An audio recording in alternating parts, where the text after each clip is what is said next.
Okay.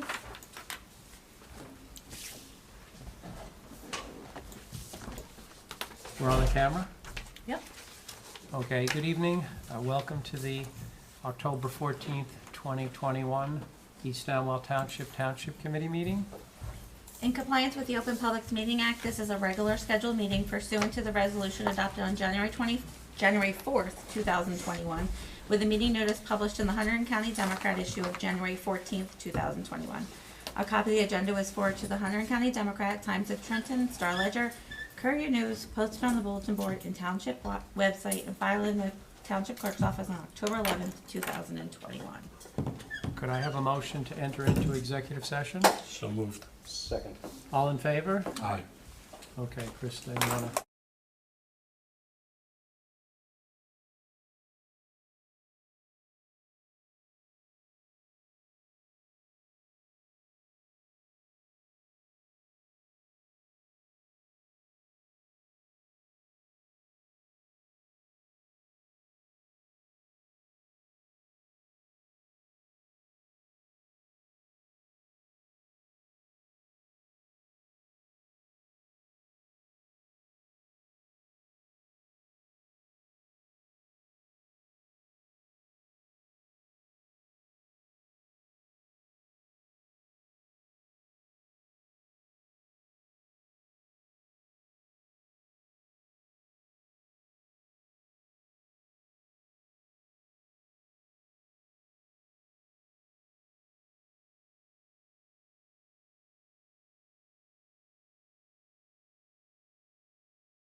Please go to the East Amwell Township Historical Society website. The next Identa-Shred Day is Saturday, October 23rd at the Hunterdon County Complex, located on Route 12. The Amwell Valley Ambulance Corps, aka our rescue squad, will host a drive-through trick-or-treat on Sunday, October 31st from 6 p.m. to 8 p.m. The event will take place at their headquarters on 1141 Old York Road. They ask for everyone to please stay in their vehicles. Daylight savings time ends on Sunday, November 7th at 2 a.m. Remember to turn your clocks back an hour. The general election will be held on November 2nd, 2021 from 6 a.m. to 8 p.m. Those are the hours for in-person voting here in East Amwell. The polls are located where you're sitting right now, in our courtroom in our municipal building. You can get more information off of our website. You can also call the Hunterdon County Clerk or the Hunterdon County Board of Elections. In other words, we are back this year to in-person voting, so you can come to our municipal building between 6 a.m. and 8 p.m. and vote in person. And our municipal offices will be closed on Friday, November 12th in honor of Veterans Day. Special discussions. Our monthly update from our rescue squad. I don't think we have anyone here this month to provide an update. We have no executive session decisions. So I will move on to acknowledgements. This evening, I'd like to focus on Ida. As you know, Ida did very significant damage, the flooding here in East Amwell, to our roads, to our bridges, but most importantly, to many of our residents' homes. In fact, some of the homes, we have a couple homes that were rendered inhabitable as a result of damage done by Ida. As East Amwell has done historically, neighbors help neighbors. And so I'd like this evening to thank all those volunteers, and there were many, in East Amwell who helped the residents who suffered significant property damage. I'm going to pick out a few, but those are a few of many. I'd like to thank Stephanie Hutchins, who did a great job coordinating, absolutely spectacular job. Hope Force International, which is a nonprofit from Tennessee that sent people up here to help. They stayed days and did a lot of work for the residents. Bob Snyder, who's a resident of East Amwell, who brought in some of his equipment to help with the cleanup and made many trips on what I call our dumpster day, the day where we had dumpsters here in the parking lot for the residents to bring property that was damaged by Ida. He was running back and forth all day, working really hard.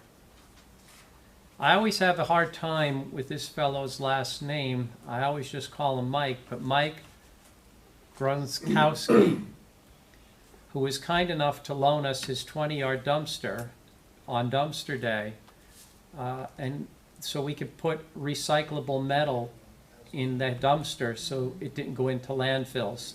And then Mike took it for recycling.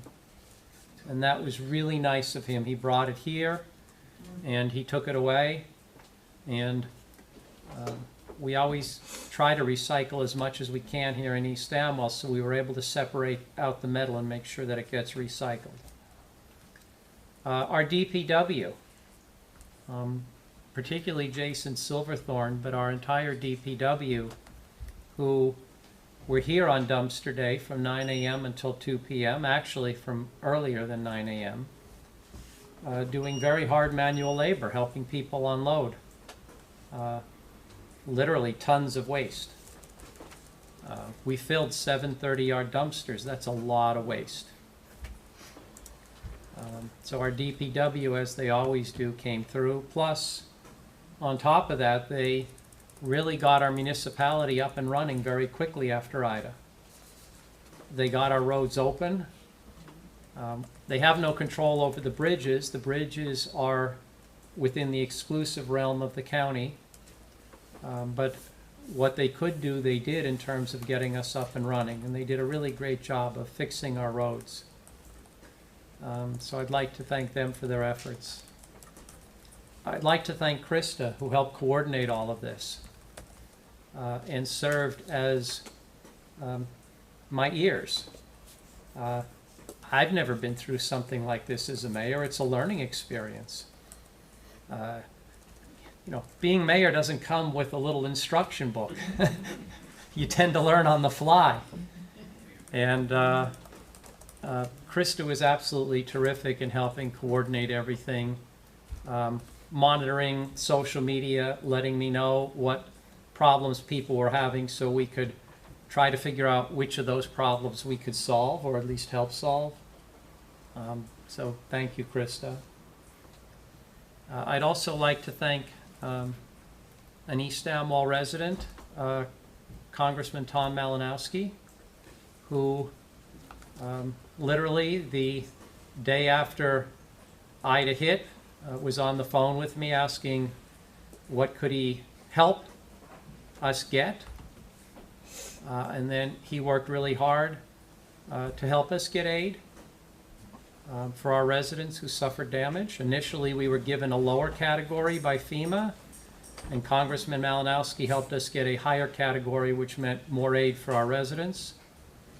And then he had some of his staff here on a Friday in a tent in our parking lot to help residents who had to fill out paperwork and weren't sure what to do to make sure that they could get their paperwork filled out to get the federal aid.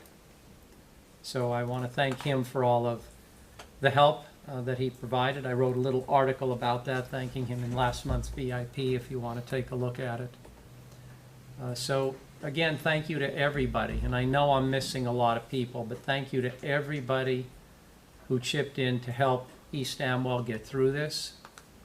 There's still a lot of work to be done, but we're very resilient, and we'll get through this just fine.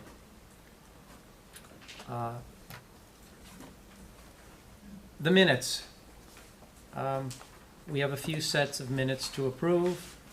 I'll first introduce for approval the September 9th, 2021 regular meeting minutes. Could I have a motion to approve those? So moved. Second. Any questions or comments? All in favor? Aye. The September 23rd, 2021 special meeting minutes. Could I have a motion to approve those? So moved. Second. Any questions or comments? All in favor? Aye.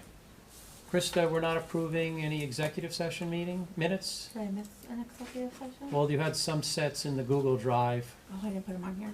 Yes. There were a couple of sets in the Google Drive. Yes, sorry, The I'll add them. special. Yes. Okay. Do you, I don't remember the dates, but No, if you I'll get want to read them 9/7. off. 9/7 and 10/6. Okay, could I have a motion to approve the September 7th executive session minutes? So moved. Second. All in favor? Aye. I'll abstain. The other set, Mark? 10/6. Could I have a motion to approve the October 6th, 2021 executive session minutes? So moved. Second. Any questions or comments? All in favor? Aye. And I'm abstaining again? Thank you for catching that. Okay. Were there any other executive sessions in conjunction with regular, or we all? we No, got we're, everything? that Okay. should be it. Okay, perfect. If not, I'll just put it on for. Okay. We have no special committee reports, no standing committee reports, so I think we are up to our first open to the public. During our first open to the public, we limit comments to 10 minutes, so anybody who wants a chance to speak can have a chance. With that, could I have a motion to open to the public? So moved. Second. All in favor? Aye. Anyone from the public like to speak? Francis? Yeah, Francis Gavigan, 123 Wardsville Road, Ringgoes, New Jersey. I appreciate your acknowledgements.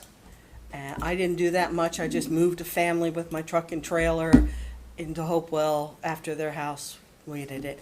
but you did not acknowledge the 50, 60 people and kids that were out there going through the stuff before people's houses burned down, and that included houses burned down. That included Tara, Mark, Chris, Allison, the co-hero of the Neighbor to Neighbor, doing everything on Elizabeth Road to help these people who were in crisis. Bob Petrolino was down there with his front end loader removing soggy shavings from a garage of one person. I believe it's a lady who used to work here for the township, before it caught fire and started it. There was, if you went down Elizabeth Road, you saw incredible amounts of debris and effort and days of work by the people who don't go for media ops or toot their horns. And what's noticeable above it is all the Republicans I saw on what has always been a very Democratic street.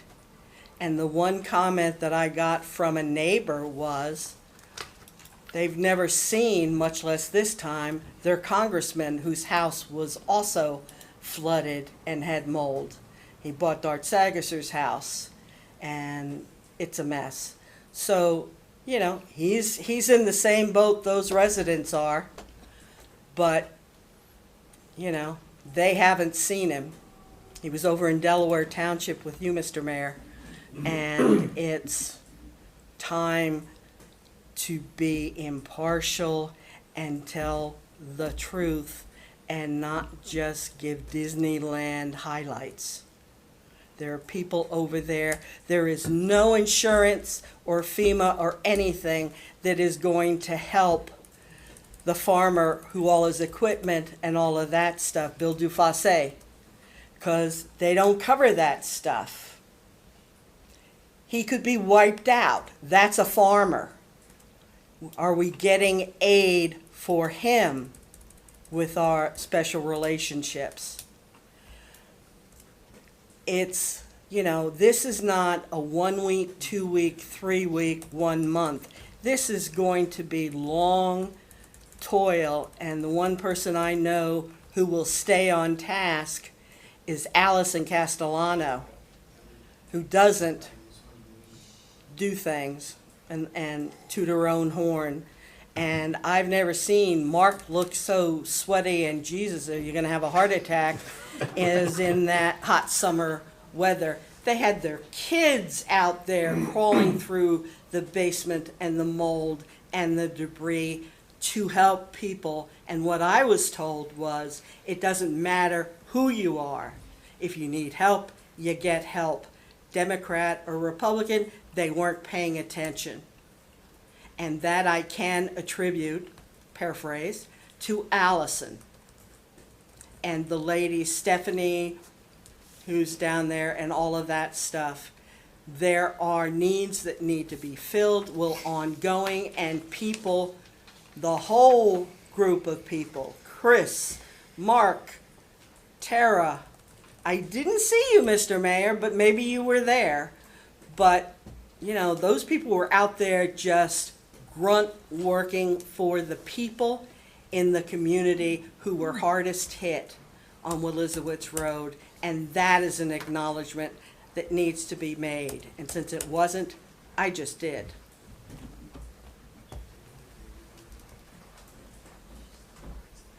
Anyone else? Yeah.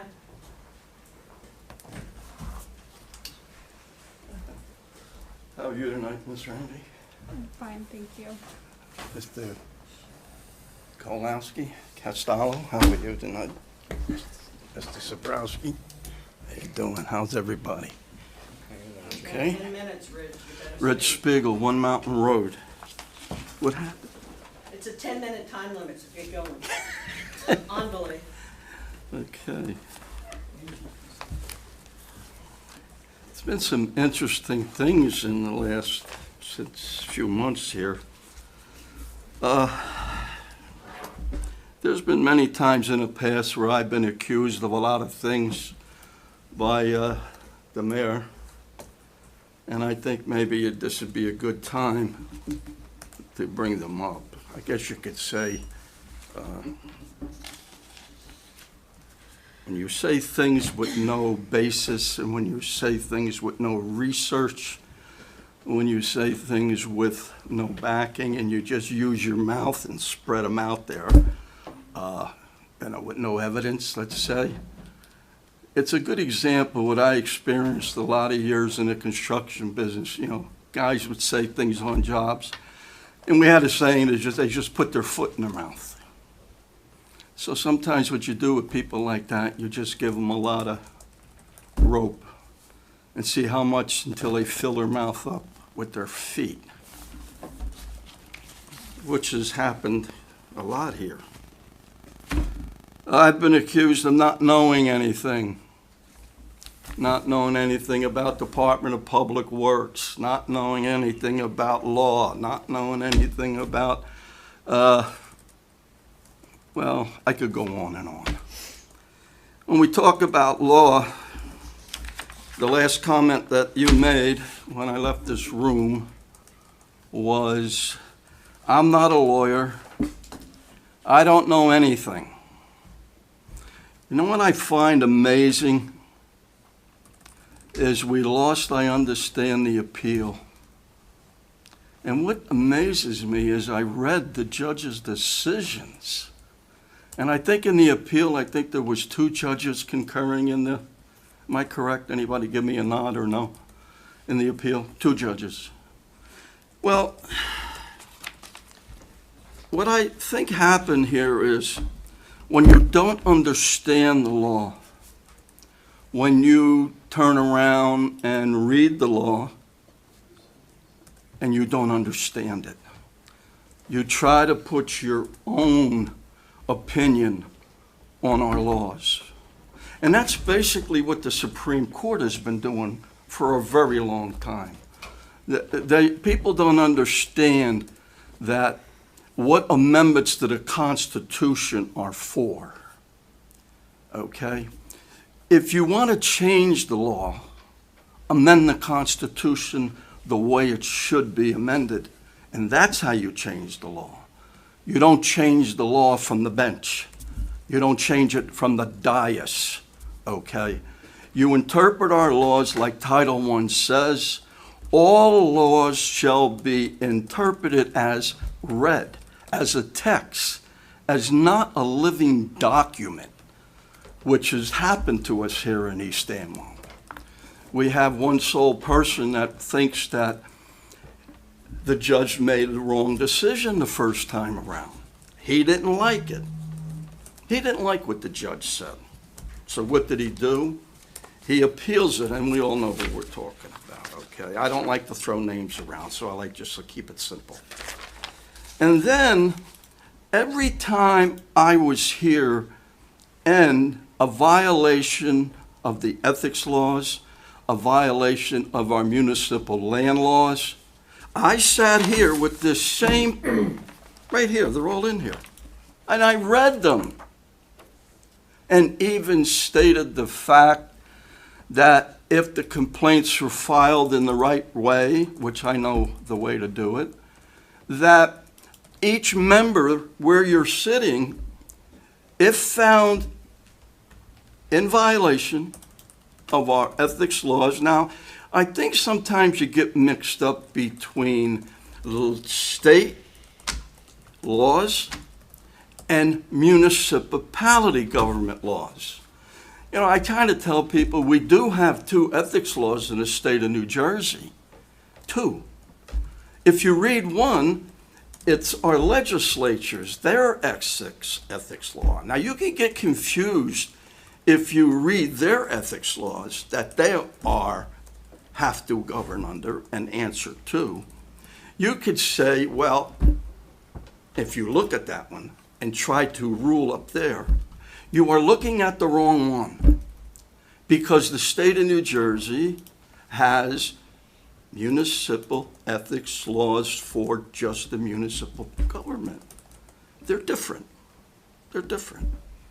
They have basically longer statutes of limitation. Some of them are no statute of limitations if you break the wrong law. Some of them do have maybe 7 years statute of limitations, but in municipal land law, it's not that way.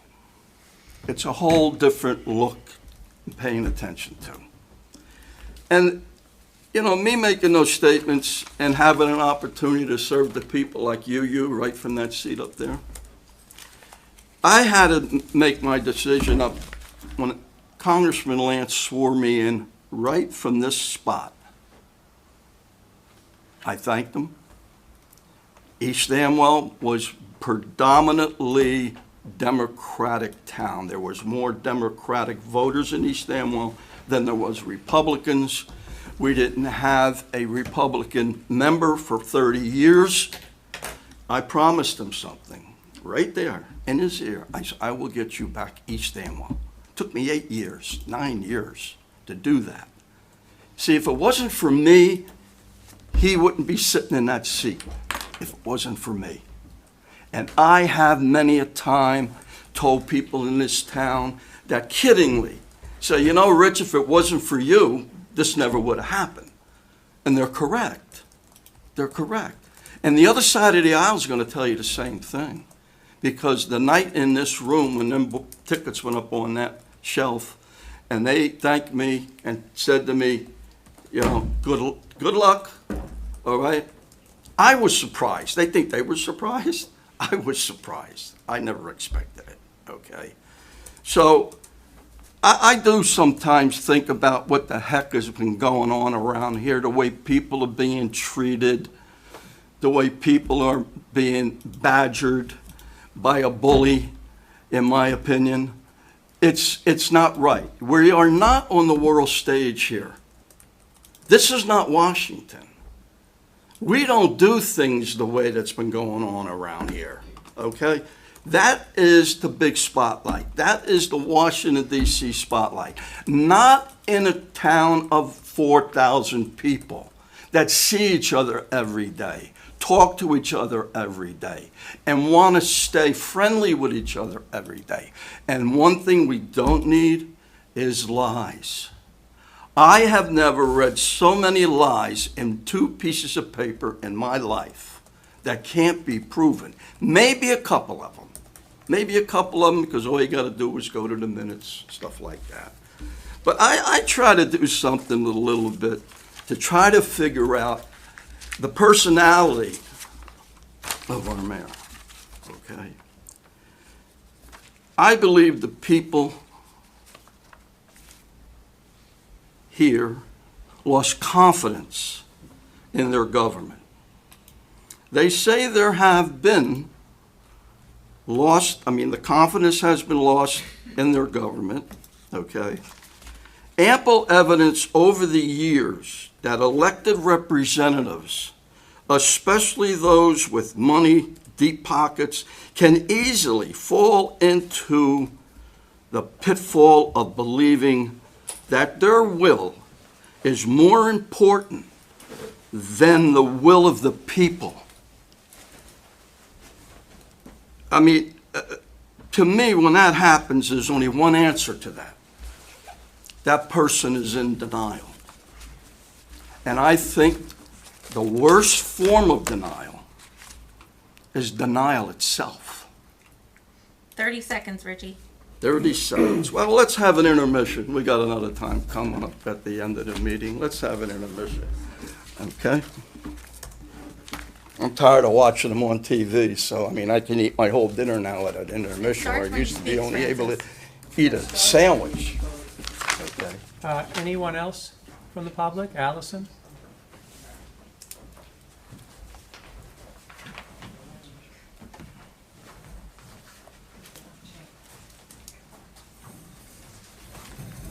This is a duo.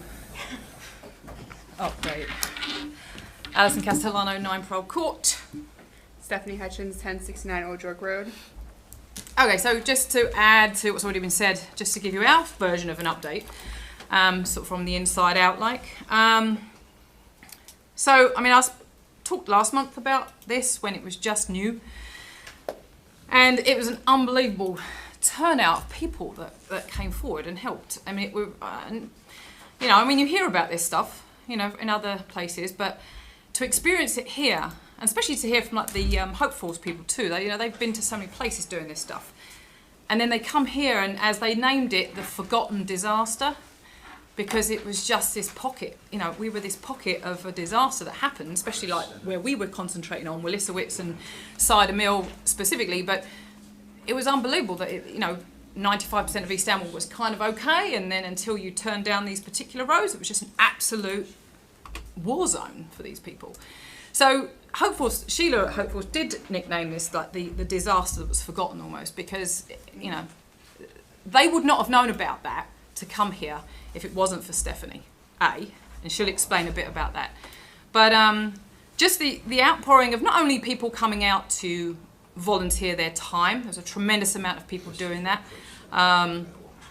There was, you know, we put together sign-ups and put this out all over social media for people to donate food, to donate donations of gift cards for these families, like maybe Home Depot gift cards, things like that, for supplies, like a massive list of cleaning supplies and stuff, and other stuff that was needed to do the work that had to be done.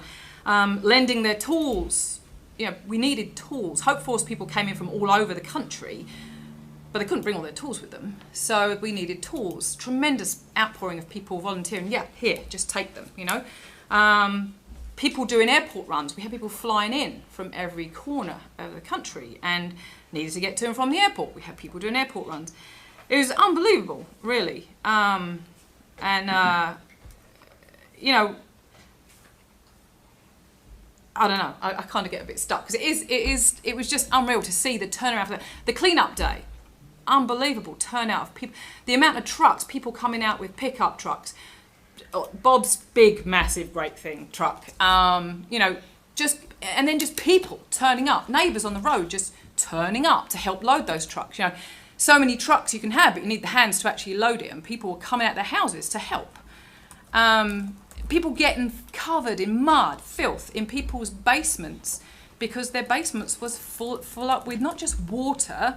You know, the difference on Upper Willisowitz and Lower Willisowitz is kind of interesting because obviously the upper side was really water flowing down that went into their basements, and it filled their basements with water.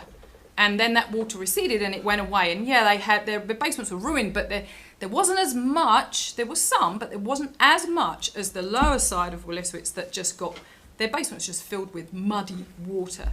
And every possession they had in that basement or their first floor level was covered in mud.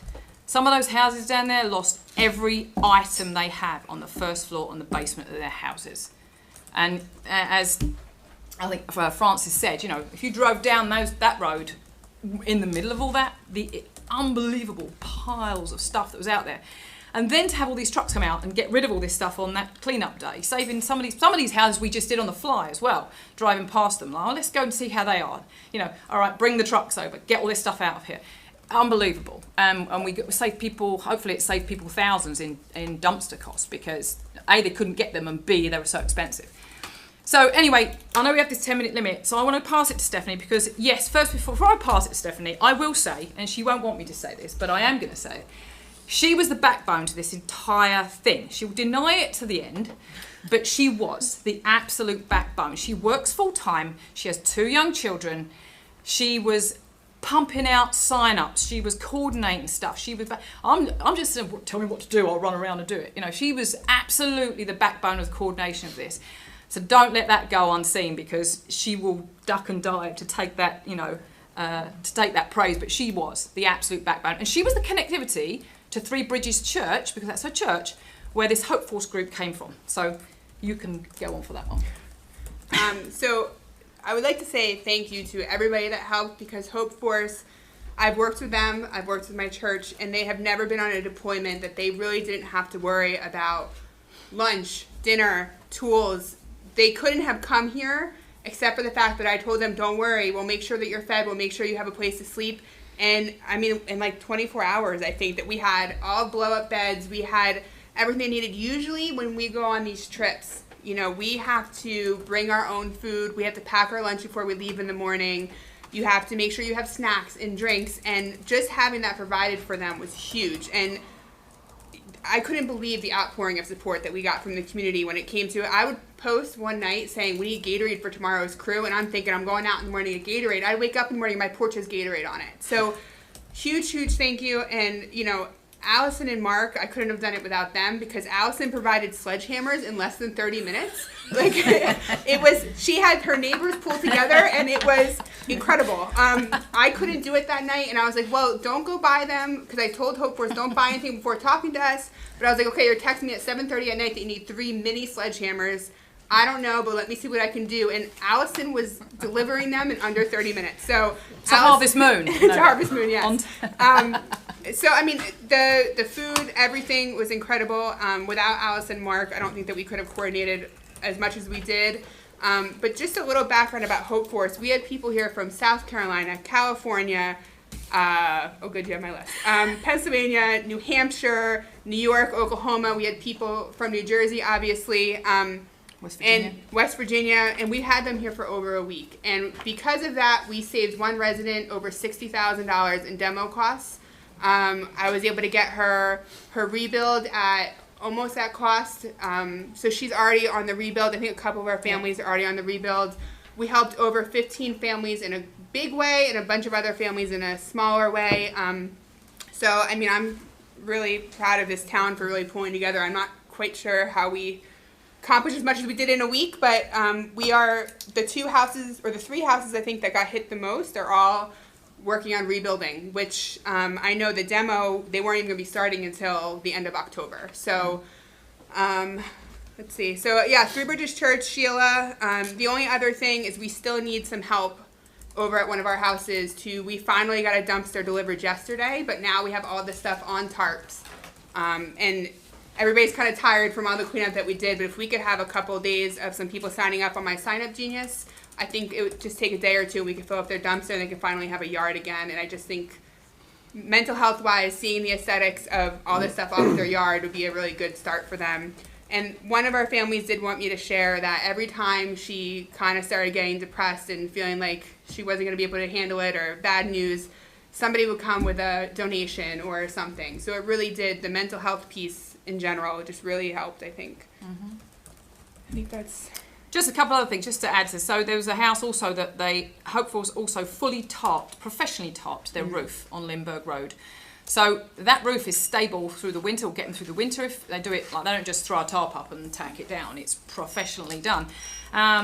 And so the other thing that was also done by Steph and some other volunteers, Maria Prentamano is another one to mention, because they've gone over and above reaching out to some of these residents who really aren't tech savvy and just didn't know how to sort of do any of the online stuff. So they helped with their FEMA applications, their insurance issues.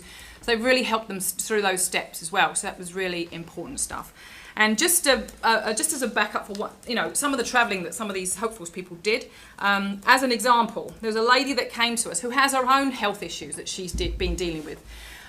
She started at 4 a.m. from New Hampshire, drove 5 hours to get here, did a day's work, pulling walls down, got in her car again, drove home to New Hampshire that night because she had to go to work the next day. That was the Saturday.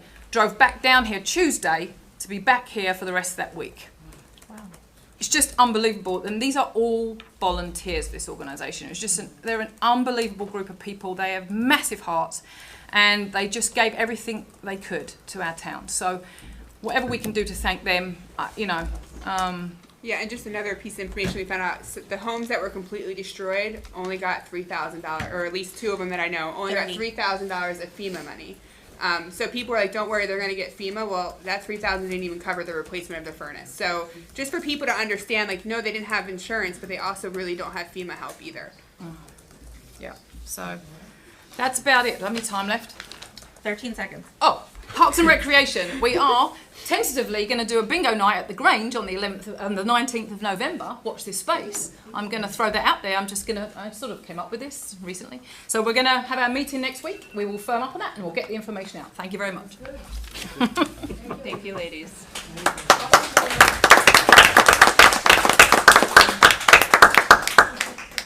Julie, you had your hand up. Did you want to speak? I just wanted to thank Stephanie. I think you guys cleaned up, I helped to clean out my basement. They were Julie, wonderful. can you just state your name and address? Oh, yeah, Julie Parker, 14 Sandra Road.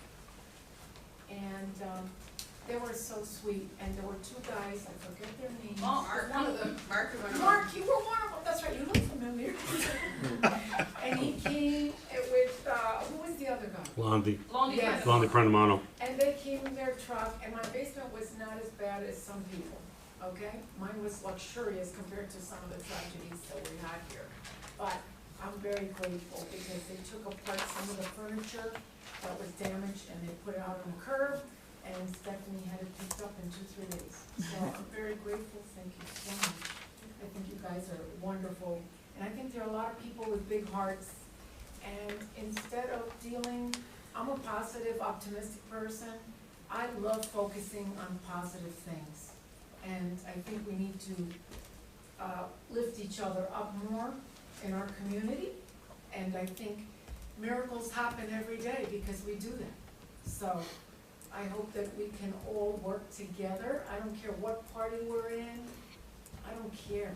I just think we're all skin and bones and good people here, and we deserve to work with each other. Thank you. Thank you, Julie. Anyone else like to speak? Seeing no one else, could I have a motion to close to the public? So moved.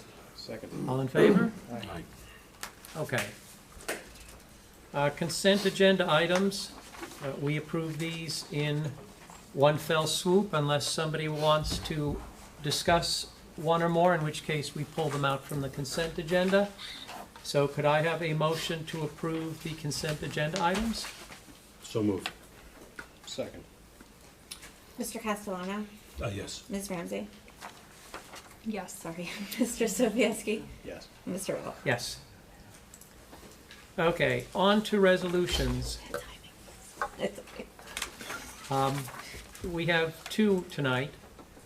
The first is a resolution to approve the award for bid number 21-1 for Blacktop for our roads.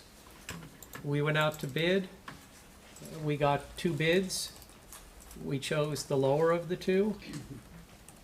I will tell you that the bid process in New Jersey, in my view, is broken because you wind up having to take the low bid even if you believe that it's inferior. That is the case here. We are taking the lower of the two bids even though we believe that the product is inferior. We consulted with counsel. We consulted with our QPA. We really didn't have a choice. We will have our engineer very carefully inspect the quality of what we're getting, and if it isn't the quality that was bid, we're not going to take it. But we've had significant problems with this supplier, so have others. But this is life in New Jersey. So with that, could I have a motion to approve this first resolution, the bituminous road materials bid? So moved. Could I get a second? Let me second. Why are we voting on something that we don't think is, do we have no, You don't have a choice. when we bid, do we have to include this supplier?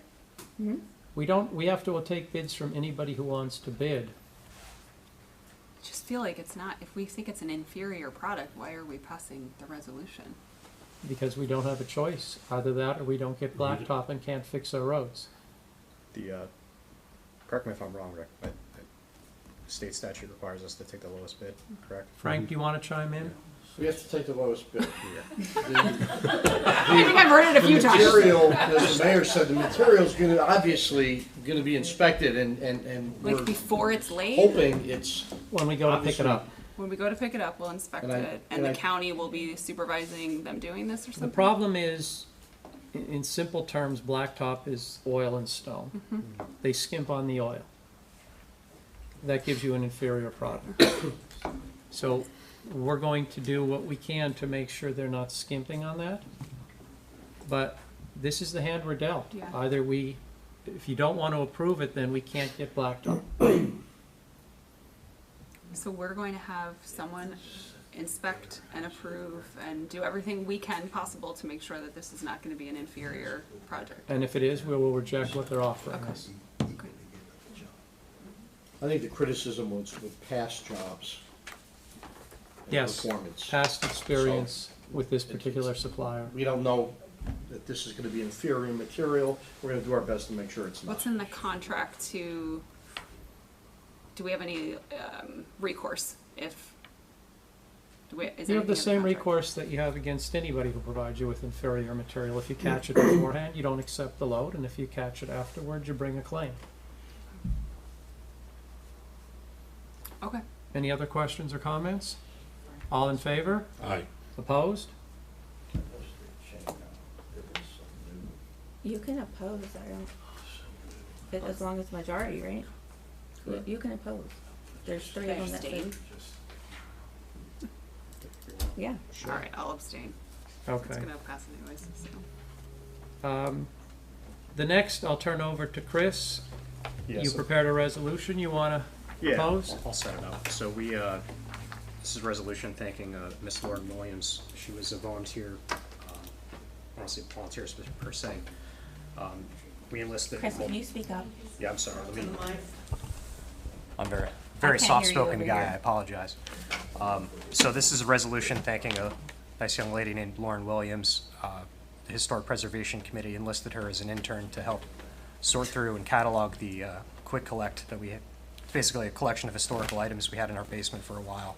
And in exchange for that, she got college credit, and she spent some of her own money to make this happen.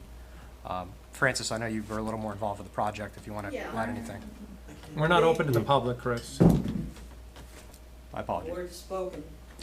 But, well, that's really it in a nutshell. So, the Historic Preservation Committee asked that we, formally recognize their efforts. So that's all this is. Do you want to read the resolution? Yeah, I'll read it in the record. Do we have to move on it first or after? No, read it first so that we know what we are. Resolution blank 21. Can't hear a thing. I mean, I know my hearing's bad, but I can't hear. I didn't hear a word you said. Yep, they're on. The mics are too far away from you. You gotta. Is it printed in hard copy, Krista? Yep. Do you want to give it to me and I'll read it? I can read it. Let me. Okay. Can you hear me, Richie? No, I don't think. Is the mic? Tap the mic. If. Just when you're close to it. You gotta speak into it. I always thought it was a Yeah, you gotta speak into it. That's why we put that system in 05. testing. 1, 2. There you go. Boy. There we go. No, they're not glued. Yes, they are. I always. Yes, Terry used to always Not make anymore, sure they they're were not. on, and she always would bring them in. Go ahead, Yeah, Chris. see? Even in the back, they can hear you now. You ready, Richie? You got it. Okay, we're good. Thank you. Okay. Resolution blank dash 21, resolution thanking and recognizing the painstaking efforts of Miss Lauren Williams. Whereas the Township of East Amwell depends on the hard work, passion, and diligence of volunteers, and whereas Miss Lauren Williams volunteered months of her own time and resources to work within the Township Historic Preservation Committee and East Amwell Historical Society to assess, process, and catalog a plethora of historically significant documents and artifacts owned by the Township, known colloquially as the Quick Collection. I should know that, I went to law school. Whereas processing the Quick Collection was no easy task due to the sheer volume of items involved, now therefore be it resolved that the Township Committee of the Township of East Amwell extends its most sincere gratitude to Ms. Williams for her hard work and dedication, and be it further resolved that a copy of this resolution will be presented to Ms. Williams. By order of the Township Committee, Richard Wolf, Mayor. We don't need to go through the rest of it. Okay. So yeah, that's it. I guess, can I move it? Sure. I move this resolution for adoption. Second? You got it. Any questions or comments? All in favor? Aye. Aye.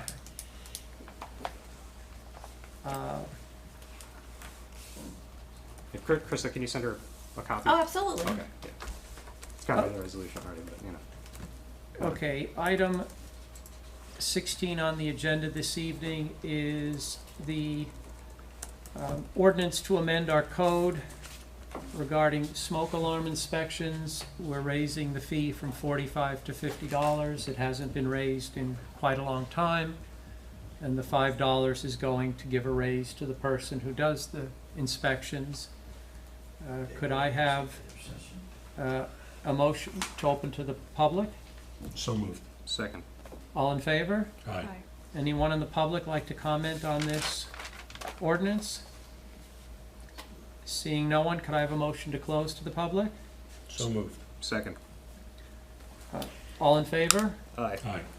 This Could I- legal notice was published in the Hunterdon County Democrat on September 16th, 2021, and it was posted and available to the public since introduction on September 9th, 2021. Could I have a motion to adopt ordinance 21-17? So moved. Second. Mr. Castellano. Yes. Ms. Ramsey? Yes. Mr. Sobieski? Yes. Mr. Wolf? Yes. The adoption notice will be published in the October 21st issue of the Hunterdon County Democrat. Okay, we're up to item 17 on the agenda, which is ordinances for introduction.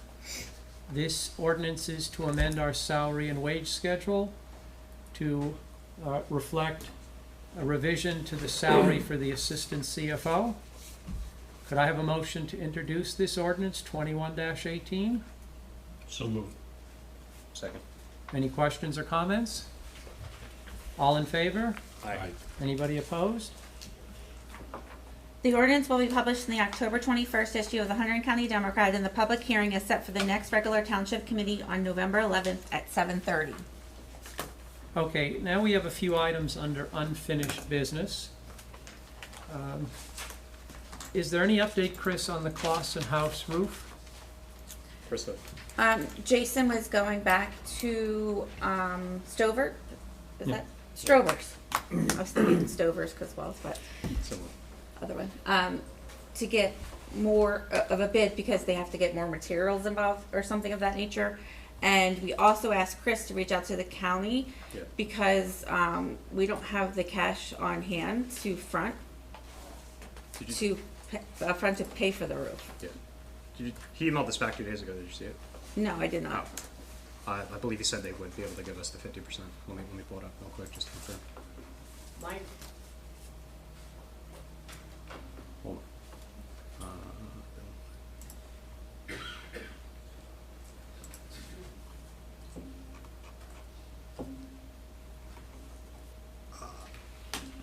Yes. So the county will front us the money that we They will need. front us the money so then we don't have any Okay. cash Yes. issues on our Yes. side. All right, so we're good on that? Yep. The Van Loos Bridge update. So, I've spoken to the county about the timing of the bridge. The bridge is still on track to be, the one bridge is going away, they're knocking that down, and we are getting a new bridge, the Van Loos. I had inquired that after Ida, if that bridge would potentially be deprioritized due to all the other bridges that were down in our area, and the answer to that was no, that these are funds that have already been approved by the state.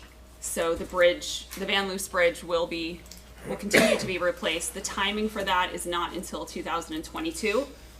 So work will not start until next year.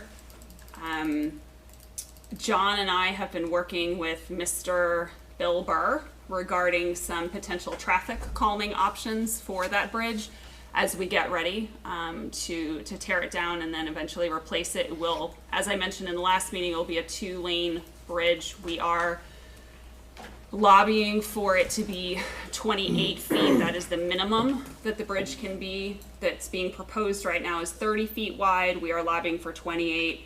I know it doesn't seem like a lot, but I took a tape measure out there, and right now it's 13 feet wide. So to go up to 30, it just seems very, very large, but that is the absolute minimum, is 28 feet. So John and I will continue to work with Mr. Burr. He is working with the county right now. He's been reviewing the plans in detail, and he will give us his recommendation on what traffic calming options we have for those 3 intersections.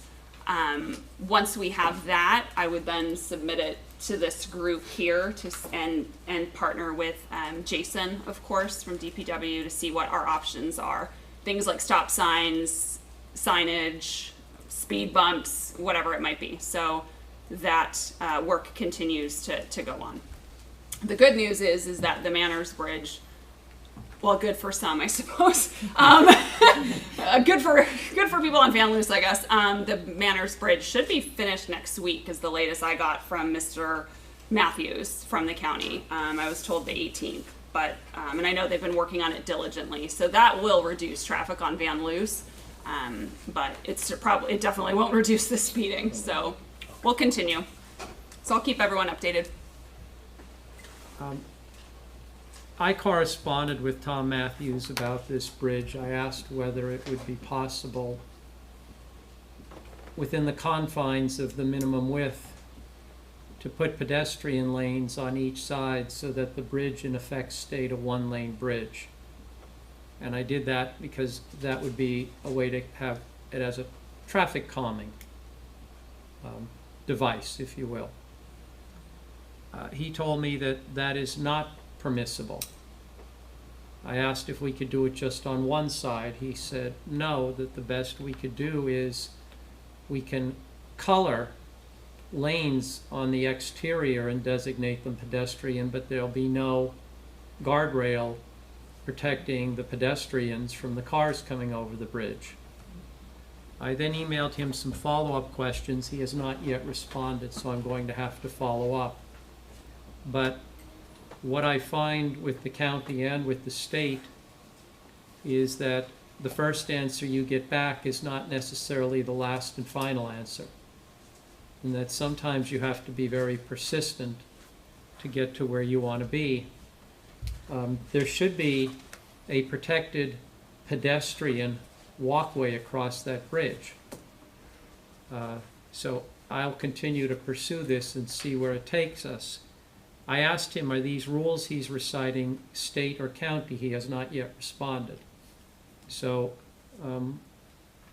we'll see what we could do, but I'd like to make the bridge itself a traffic calming device, along with whatever else we do, including potentially a multi-way stop sign on the corner, but we'll see what happens. I'm going to go a little out of order here. Frank, do you want to do item D, the update regarding the Ridge Helistop? Yes, Mayor. Item D is an update for anyone that's interested. The correspondence from September earlier last month is on the website, or will be on the website. The Ridge was issued a Helistop license by the Department of Transportation in April of 2019. There were certain restrictions to that Helistop license, and those restrictions, there were additional opposition to the license filed. There were letters sent. There was a request that DOT take a second look at the license application, which they did in June of this year, and they've issued an affirmation of the original license without any changes based upon their review. So it's a 6-page letter. If anyone's interested, it will be up for public review on the website, but that is the informational nature of that correspondence. Okay, thank you, Frank. Next, I'd like to talk about Sandra Road, or bring that back up again. Last month we discussed Sandra Road. Sandra Road was put in the late 70s. It wasn't done well then, and the condition of Sandra Road shows both its age and the fact that it was not done well when it was originally installed. We have over $400,000 of federal grant coming to us in conjunction with the COVID packages that the federal government passed last year. So we're going to get a little more than $400,000 of aid. We got half of it this year. We're going to get the other half in 2022. So we have about $202,000 now, and we're going to get another $202,000 next year. We're very restricted on what we can do with that aid. We can't use it to reduce property taxes, and we can't really use it for most of the sorts of things where we incur expenses in East Amwell. But one thing that we can use it for, or it seems pretty clear, is we can use it for roads. And so, to me, this seemed like the one opportunity that will come along for us to redo Sandra Road.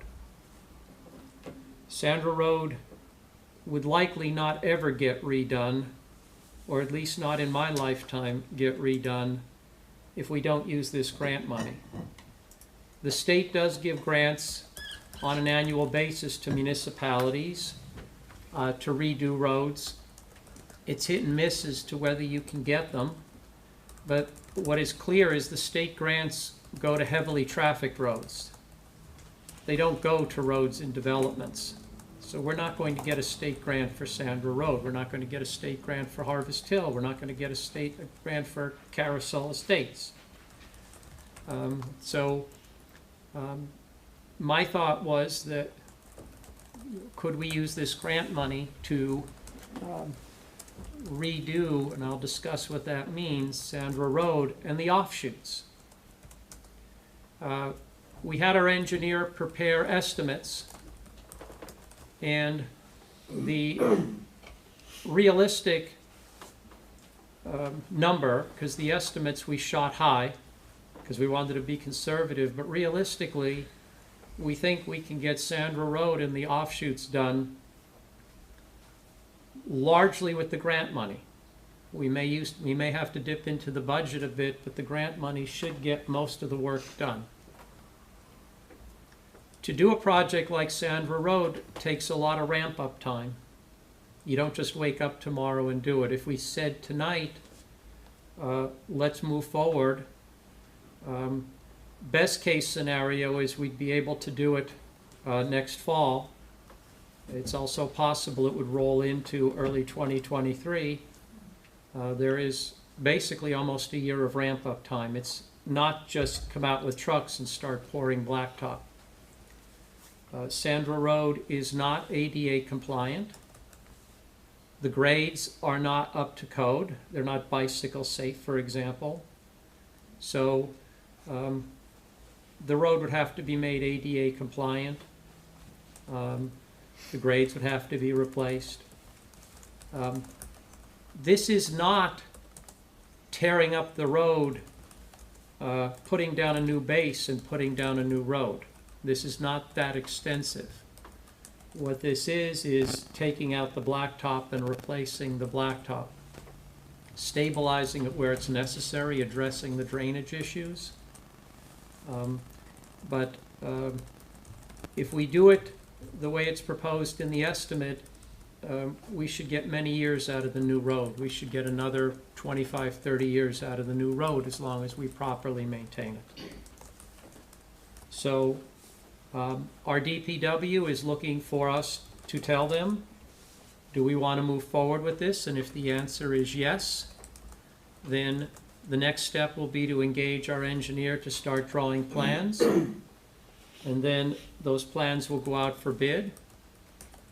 And then there'll be preparatory work that needs to be done before they actually come in and start doing the real blacktop.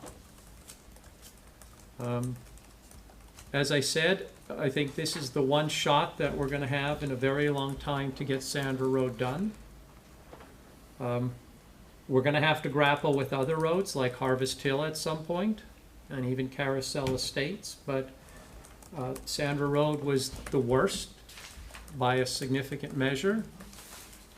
So with that little bit of background, we had decided last month that we would defer discussion to this month so that the Township Committee members can give it further consideration. You know what my view is on it. I feel strongly we should move forward with this project. But the question is, what does the township committee want to do? So I'll open it up at this point for whomever wants to weigh in. All right, I'll give you my 2 cents, I guess. Look, I think Sandra Road is a big project, and it probably does need to be done. I just think we can't make this decision without knowing what next year's budget looks like. We're not even done with this year's budget. So I think we revisit it back in January when we start the budget process and see where the money lies. Because the number of 400, we always know it winds up going over. And where are we gonna get that money? So we got personnel issues and salary increase, all this kind of stuff. So I would rather start looking at the pricing and the estimates, come the new budget in 2022, start the process, as opposed to committing it today, because we haven't even closed out 2021's budget yet. So, I mean, I'm not saying that it shouldn't be done, but I think we need to take a wait-and-see approach till the new budget process starts in 2022. Well, I've been on the committee now 5 years, and every year,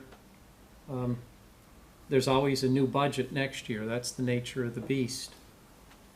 Every year that I've been on, the budget's always tight. That's been the case in East Amwell. We always have a tight budget.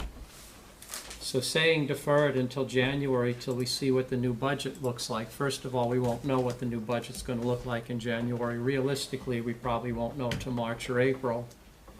And we all know it's going to be tight because it's been tight every year for the last 5 years. And it's up to us to grapple with that. So to me, pushing it off until next year to see what the new budget looks like, then next year you say, well, we really got to see what the following year budget looks like. And then the following year it's, well, we got to see what that budget looks like. And it's just kicking the can down the road. I recognize this is a difficult decision, but that's why the voters vote us into office, to make these difficult decisions. All right, and I'll make in mind that I think we need to wait till January, at least start the process from scratch to see what the budget looks like. Right, and then when it's tight, like we know it's going to be, then we're going to say, well, okay, let's wait till next year. That's And then your next opinion. year when it's tight, it's not my opinion, Mark, it's fact. I've been on this committee for 5 years. The budgets have always been tight. I'm not disagreeing with you, Rick. So then when is it not going to be tight? When is it going to be okay Yeah, to but you're spend asking us this to money? allocate money, and we don't know, we may have other requirements for the money. We may always have other requirements for the money. You never know what's going to come down the pipe. So there may be other requirements, but the money can't be used. So far, the only thing we know that the money can be used for is roads. The other things that are permissible, we don't have in East Amwell. So basically, this money is available for roads, or it goes back to the government. So if we know we have to use it for roads, why don't we use it for the road that needs it the most in East Amwell? What are we waiting for? Do we know for a matter of fact that we can use the money for roads? I know there were like the top 6 reasons of how you could use the COVID relief funds. Do we have 150% certainty that we can use them for roads? Everything that we've read, the statute, the regulations, the narratives that people have written about this, indicate that you can use it for roads. It even references in the regulations it can be used for infrastructure, including roads. So we have no reason to believe that it cannot be used for roads. I spoke to Margaret this week, so I did a little research on this as well. And I spoke to Jason in the DPW because I wanted to get his opinion on if Sandra Road was truly the most at-need road, in his opinion, as someone who rides around East Amwell every single day, what his opinion was. And he, at that time, gave me his opinion that Sandra Road was absolutely where he would put this money. We had a good, healthy conversation about that, and he felt very strongly that that's where, if we were able to do this, that's where he would put it. So then I spoke with Margaret to get her guidance as our CFO, if she felt 150% confident that we could actually use this money for roads. And she indicated, and she's not here, so I don't like speaking for her, but in my conversation with her, she indicated that she does not have 100% assurance that we can use this money for roads. And we had a few other conversations around, I think the estimate that we got was anywhere from $500,000 to $600,000. We have 402 that are coming to us. We have 101 right now in the bank account, and we have another, we have 201 right now. We have another 201 coming. So we don't even have the full amount right now.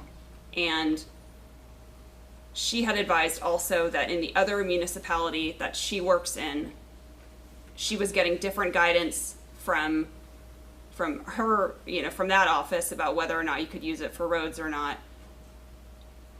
Frank, she did ask if you had any guidance or opinions, or if you could do some research on this to help her in her decision. Margaret reached out to me on the issue of using it for roads, and the answer is it's yes with a caveat. You can use it for roads, but the money, the way it's been distributed and the guidelines, and I forwarded to Margaret a Treasury guideline as to where and how this money can be used, and my understanding of it was, and as was hers, is that if you're going to use it for roads, you have to tie the money to a shortfall in the budget. It can be used as basically to make up for lost tax revenue that can be used for roads, but it's not, all of the money is not freely used, can't be allocated 100% to a roads project. There are very convoluted entanglements as to how these funds can be used, and that was the based on the Treasury guidelines I forwarded to her, and that was her understanding also.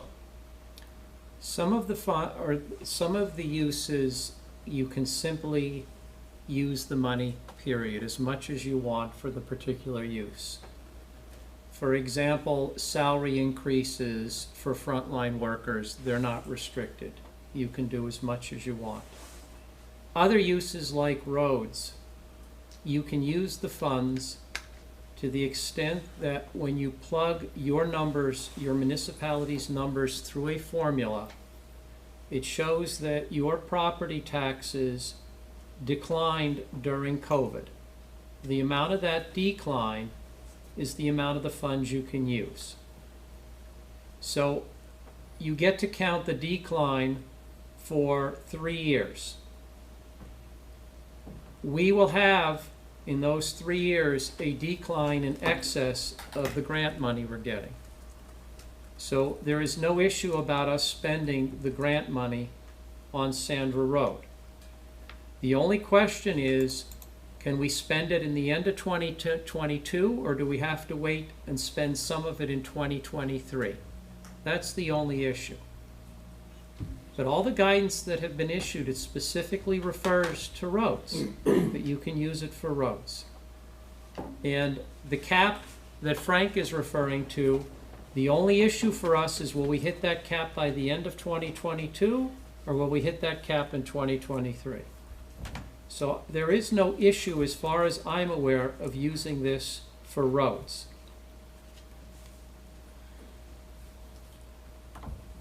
Any other? Well, I think Sandra should definitely be the priority right now. The reason I wanted to delay talking until this month was the federal infrastructure package, and I was reading a little article on this today, and I know as of a month ago when when this article came out, the feds are planning on putting away $5 billion for infrastructure project assistance grants, and basically what this describes is that, if you're a community that would otherwise be unable to afford a large, infrastructure project, you could, apply to use these funds. So, I mean, as much as I don't like all the pork spending in the bill, at least there's some good things in there like this. I wanted to, just see where that was. Chris, talk in the microphone. I apologize. I'm feeling a little bit under the weather tonight. I'm sorry. I don't want to run through the whole thing. I think Sandra Road should be a priority, but I just don't think we're ready at this point in time right now. I want to see what happens with the federal grant, the federal infrastructure package, because they're supposed to be offering grant money. And, if we could use that instead of having to go through the COVID relief, or, have some combination, or just have a better financial picture, I think that's, the more, reasonable position to take, at least at this point in time. We have a number of roads that are in need of, basically, how would I say this? They need to be redone. They can't be chip sealed, they can't be patched, they need to be redone. Sandra is the worst, but it's not the only. To the extent that this $5 billion, any of it is allocable to East Amwell, we have other roads that we could use that money to do. We could do Harvest Hill. We have other roads that desperately need restoration. So to say, well, let's not do Sandra Road, what are we going to then do with the 400 and some odd thousand? We can only use it for roads. So why wouldn't we use it for the road that needs the work the most? I'm totally perplexed by all of this. This seems to us wanting to duck making a decision. Make a decision.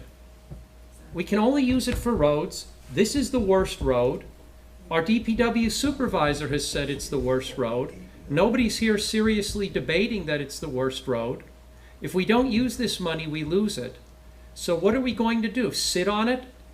So if we have a problem with the budget next year, this isn't going to fix that problem. We can only use this money for roads. So I don't get it. I'm not opposed to this, Rick. I'm opposed to our CFO not telling me with 150% certainty. We had a conversation that if for some reason the state for some reason says that it's not able to be used for roads and they came back and asked us for the money back in 2 years, that would be something that could potentially impact our residents and our taxpayers. So if someone can tell me, Margaret, Frank, the state, whomever, that without a doubt this can be used for roads, and I understand your interpretation of it, but I would like our CFO who manages this, I'd like her 100% assurance in this, then I don't disagree with you. But until we have that, I don't think it's very responsible for us to start spending money that we don't have 100% assurance that we can use these funds for. That's my point. I am not unopposed to Sandra Road. I've been on the road. I know that it needs repaving. I've spoken to Jason numerous times, and so I don't disagree with you, but I don't think it's responsible of us to spend money that we don't have 100% assurance.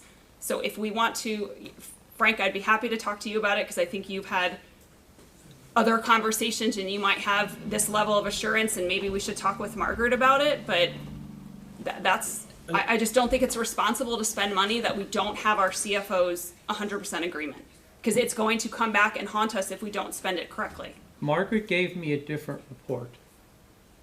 Margaret has not indicated any doubt to me about the ability. I'm sorry for interrupting, but you want to talk transparency? I mean, you're talking, I don't know anybody back there, but if I can't, and my hearing is bad, those mics were put there for a reason. And you want to talk transparency, that means talking to the public. This is ridiculous. Is anybody in the back having a difficult time hearing me? I really didn't see anybody. Richie, put in a hearing aid. What do you want me to tell you? Listen. Put in a hearing aid. The people in the back can hear. You don't tell the person to get a hearing aid because you don't want to talk into the mic. The mic isn't going to help. The mic isn't going to make me any louder than when I talk naturally. You want to talk transparency? We got laws in this state for people that are handicapped. Richie, articulate it at the open public session. So let's speak into the mic. Back to the meeting. Taxpayers paid money for it.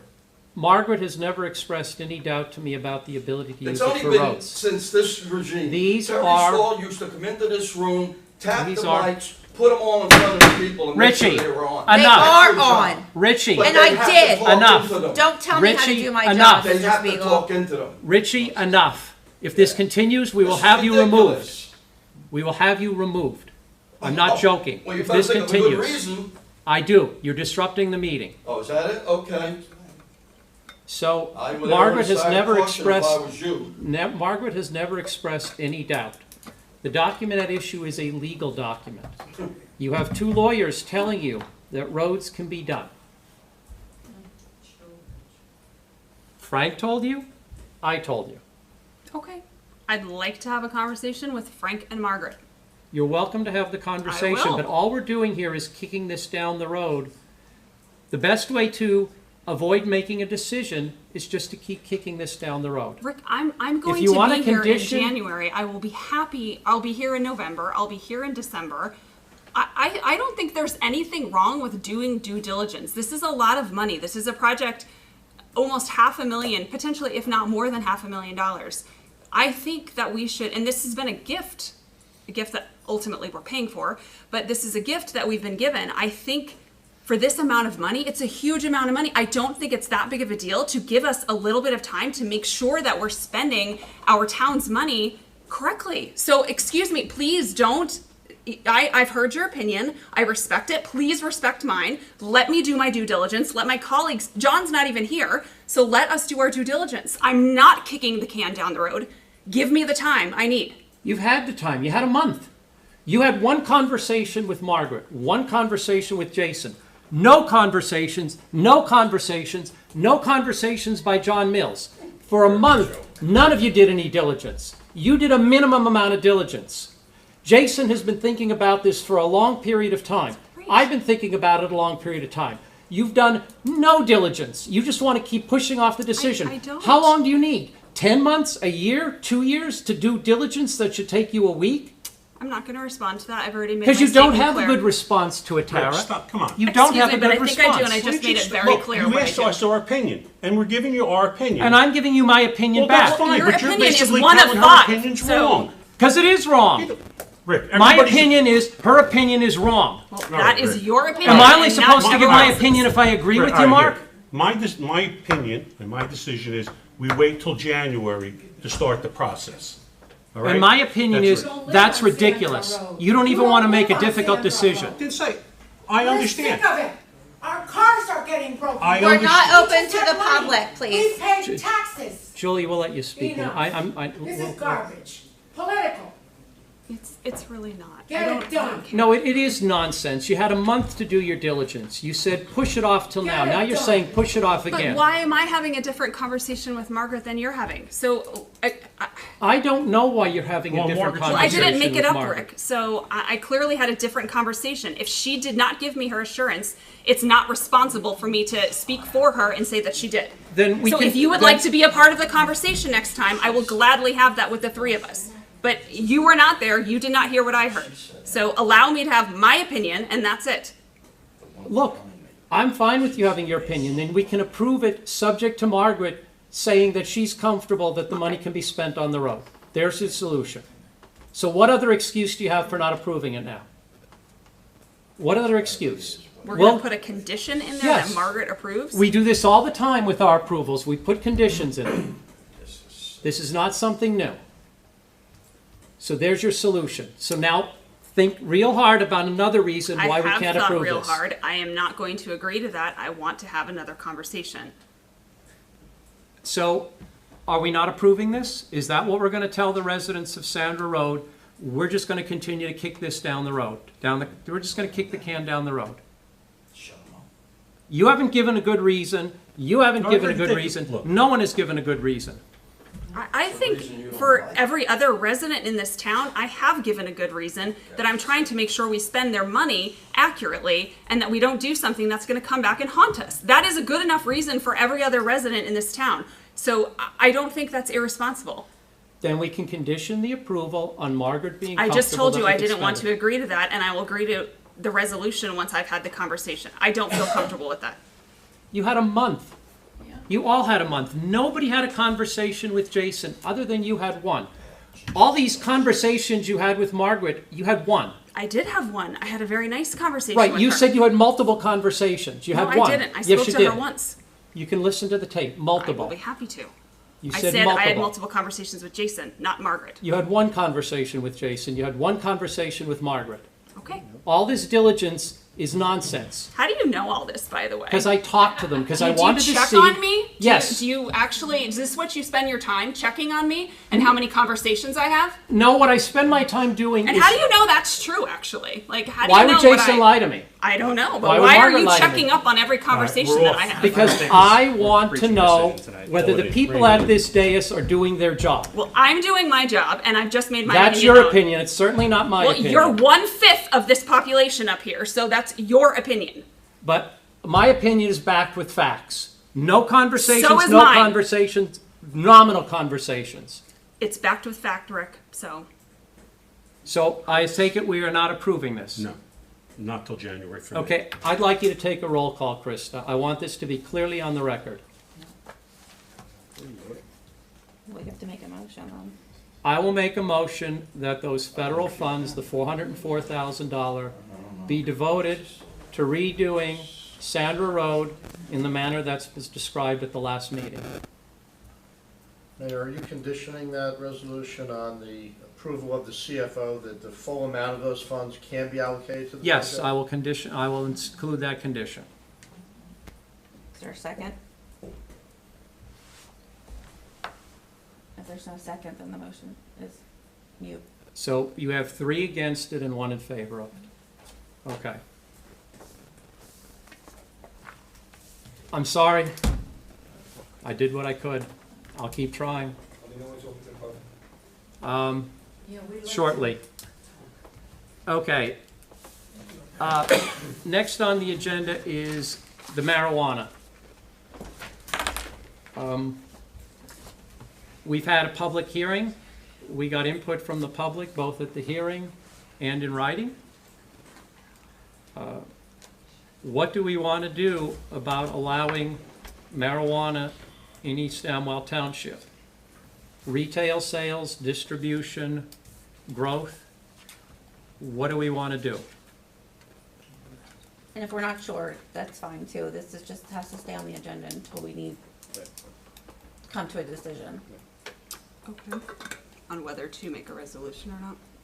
You'll have to make a decision at some point, Okay. but The planning board, we can't just. the chair of the ignore planning it. board It has to stay been on the agenda. pressing us for a decision. I don't see any reason to kick the can down the road. We've gotten the input that we're going to get. I don't see any reason why we need to continue to delay making a decision. So, are we going to make a decision on this, or are we just going to leave it sit on the agenda?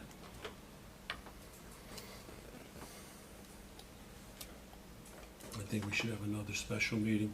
I'm not sure that everybody was represented, because I know somebody that was here, and she was a little bit confused and was speaking about it the incorrect way, when she was actually in favor of it. So I don't think we really got a broad enough opinion of the township. So I think we should have another special meeting to get more input. Yeah, I've been, I know a few people who are like sort of involved in the industry. One individual, she has a 5% stake in some big company. I'm trying to. I'm sorry, guys. I'm really not feeling well tonight. I got you, Richie. It's really loud, actually, if you're close to it. So with the marijuana stuff, I'm trying to have some conversations with some people who I know are involved in the industry and could probably give us a better idea of, the ins and outs of how these operations work and all the permitting processes involved, et cetera, et cetera. So I'm working on trying to get them to at least come to a planning board meeting. If not, maybe a special meeting might be a forum to invite them to. And we could kind of, The planning board did have a meeting with an individual who was already going through. that was the woman with West Amwell, right? Or she lived in West Amwell? She wanted lives to. in West Amwell. Yeah, yeah. Well, I would have liked to have seen her at the special meeting, but she wasn't there. I think it would be important for the residents to hear from somebody who actually, understands it better than, a schmuck like me. You know what I mean? So, I mean, that, But bear in mind, she's coming at this from the perspective of wanting to get a license and be a retail seller. understandable. She's coming at it as a pharmacist. Yeah, who wants to get a license and sell retail. Mm-hmm. Well, it's fine. Well, I would also welcome people who are, opposed to it, who are experts. I And believe. as a cancer survivor. Yeah, as well. yeah. But what was I saying? So when do we want to schedule the public hearing? Let's schedule the next public hearing. Let's have the next public hearing, and then let's make a decision as to what we're doing. December, maybe? Why do Too we early? need to push it into December when it's only October? I just want to make sure I can get these people to show up. I want to give them enough, time if they're willing to come. I mean, are they that busy that they need a month and a half notice? I don't know. They could be. That's the thing. And if we want to hear from people who are anti, I mean, I don't really know anybody, who's an expert on that side, at least personally. What's some dates, Krista? Well, it depends on what you. If we're gonna have someone who wants a license, I think we should also Well- get someone from law enforcement. I Yeah. think that whole conversation around cash, it's a cash business. Right, right. And the That was one of the security, concerns, yeah. I think we should try to have equal representation across the board. Yeah, I was thinking, just brainstorming. Yep, We got, no. we got, a cop, we got somebody from maybe a recovery center. The people I know, they're not looking for a license in East Amwell. They're on the much larger, like, I don't want to say corporate end, but the more corporate end of the marijuana industry. So they, understand it from a better perspective. So All right, thank you. Krista, can you circulate? I just think the more info, the better. Yeah, Dates I'll in you know. December. circulate it. In Pick a December? date in December. Okay. Mm-hmm. But let's do it the first 2 weeks, because the last 2 weeks you lose a lot of people. right.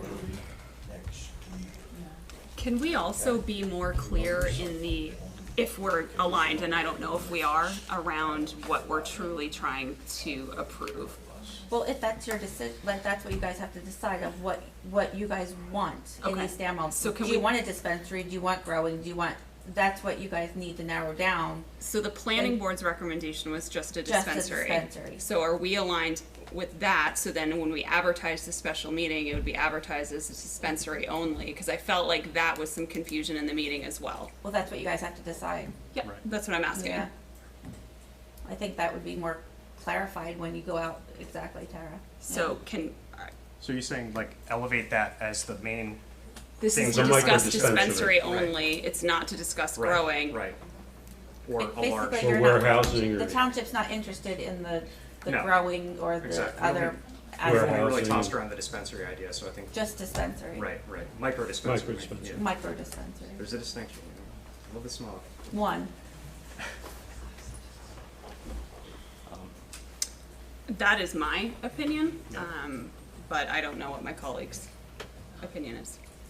I'm on the same page. Chris, Makes sense, yeah. Mark, Rick. Realistically, you're not going to grow it outdoors because of the smell. Right. So marijuana, at least in this part of the country, is going to be grown vertically, not horizontally. We're not looking for those kinds of structures in East Amwell, so I don't think we're going to have growing. The distribution, we're not going to want the traffic. The warehousing, it's the same thing. And I don't know how much revenue you'd really generate from warehousing. So I think, since the only redeeming quality, as I see it, of having marijuana in East Amwell is the revenue, because people who need access to it for medical reasons, for example, will be able to get it in Lambertville, Flemington, West Amwell. So the only redeeming quality is the revenue. I would think the only thing you want to look at is the retail distribution. And I think it's going to really boil down to, do we want to go through the cost of putting in place the ordinance, the risks associated with having a cash business in East Amwell, the risks that other sorts of drugs could be dealt out of that facility, which is one of the concerns the state has. The message it sends to our residents, particularly our youth. Those are the downsides. The revenue, my guess, is not going to be very significant. There are going to be too many of them. I don't think there's going to be significant revenue. So I'll leave it to folks to decide whether it's worth the candle, but I think in the end, the retail is the only thing that makes any sense. So I'm fine limiting this to the micro. retail. Yeah. Okay. Well, there was one other license, a delivery license. What do you guys think about that? It would just be, all they would basically do would be park their delivery Like an vehicles. Uber? Essentially, yeah, Uber for, Yeah, but do we want delivery trucks sitting on the side of our narrow roads because they can't get down the driveways? It would likely It's not be a whatever. truck, it would No, probably be it's- like a small car, but Yeah. I don't know if I really want that being driven around Well, the town, to so be honest. here's Plus the- the theft yeah, possibility, here's the problem. You can't stop, like, anybody from moving through in transient, right? Like, if, let's say there's a dispensary in West Amwell, they want to get to Delaware Township. You can't stop them if they go through East Amwell. They're allowed to do that. But there is this, I'm just trying to give the distinction here. The delivery license is for, like, basically pot Uber, or, you hit the guy up and he goes to the store, he picks it up for you, and, it would be like, his location. Like DoorDash. Yeah, DoorDash, but for, that's basically what it is, yeah. So I don't know, what do you guys think about that? I mean, I'd want to learn more about it because I haven't really heard a whole lot of information on it, but it's something I could at least try to look into for our experts. So that'd be delivery, Yeah. basically. But Yeah. but to deliver, you have to store it. No, they would, the location in question would be like basically a I don't want to even say a parking lot, but it could be an individual at his own home, and he gets a license to be a pot delivery guy. So he'll go from his home, let's say he's got a home business license, or, we give it. To the dispensary. To the dispensary, then to the delivery location. But we're not going to be able to stop that. He'll just go to West Amwell and get his license from West Amwell or Flemington or Lambertville, and he'll make his deliveries in East Amwell Yeah. and in all those communities. So I'm not sure what the delivery does for us. He has to get a license to be a delivery guy, right? To have a marijuana delivery operation. Right, If so he he wants gets a to- license from the state or from Local. another municipality, and he Yeah. can deliver to all municipalities presumably, not just the one where he has the license. Yeah, but he would still, I would think that's the thing, I don't know enough about it, but what do you guys think at least? I'm asking. Why don't you get more information? Let me Yeah, get we need more I'll bring it information. to the next meeting, yeah. Okay. It's just something to keep in mind, because that's an additional So let's license class. get available dates in December, the first 2 weeks, have our special meeting. We're gonna do postcards again? It's $700. I think we just try to put it on the website, put it on social Okay. media, put it in the VIP. We have plenty of time. I don't think we want to spend another $700 or $800 to do another postcard. Are you Particularly since the last one drew 20-some people. Yeah. Out of 4,000. That's an awful lot of money per person. Are you gonna post the planning board's recommendation on the website also as the topic of the meeting? I don't really ascribe much weight to the planning board's recommendation, and I'm not looking to try to taint people's opinion. Because quite honestly, I haven't seen anything to indicate that the planning board really did a lot of work on this issue. There was just this notion of, gee, we'll get a lot of revenue, let's do it. Well, we're not going to get a lot of revenue. I mean, the numbers just came out of the air. So, okay, Okay, I'll get back to you guys. we'll put something together, get the township committee to approve it, and we'll post it. Okay. Okay, new business, item 19, the best practices inventory. The state has a best practices list. We're in the process of reviewing that, giving our comments on that, and we should have something more concrete to report on at the next township committee meeting. So that's still in process, so I don't think there's really much to report on right now. Get more. I'm sorry? No, I I was made a asking Mark change. if he had more. Okay, so I think with that, could I have a motion to open to the public? So moved. Second? All in favor? Aye. You're up. Do it, Greg. Greg Toronto, 10 Sandra Road. Guys probably remember from last month. I have one question because I don't know the answer to this. And before I ask the question, I'm just going to set the parameters up. I'm a CPA, I'm a financial advisor. I handle hundreds of businesses, hundreds of millions of dollars in assets under management. I deal with numbers all day long. Okay, so set it up so we can talk about numbers. How many house residences are there in this municipality? I heard you say 4,000. Is there 4,000 houses? Residents, Or houses. Houses. houses, there are probably around 1,450 houses. 1,450. Okay. And there are 3,900 and, I believe, 18 residents as of the last census. Okay, so 1,450. How many business buildings are there? How many commercial buildings are there that pay taxes? I don't know off the top of my head. There aren't a lot. Could we say 50? So I would I can round this think- thing up to 1,500, just to make it easy. I would Say 50. think, Fair estimate. yeah, but that's probably high. All right, but let's just use 1,500, just for At least simplicity. legal.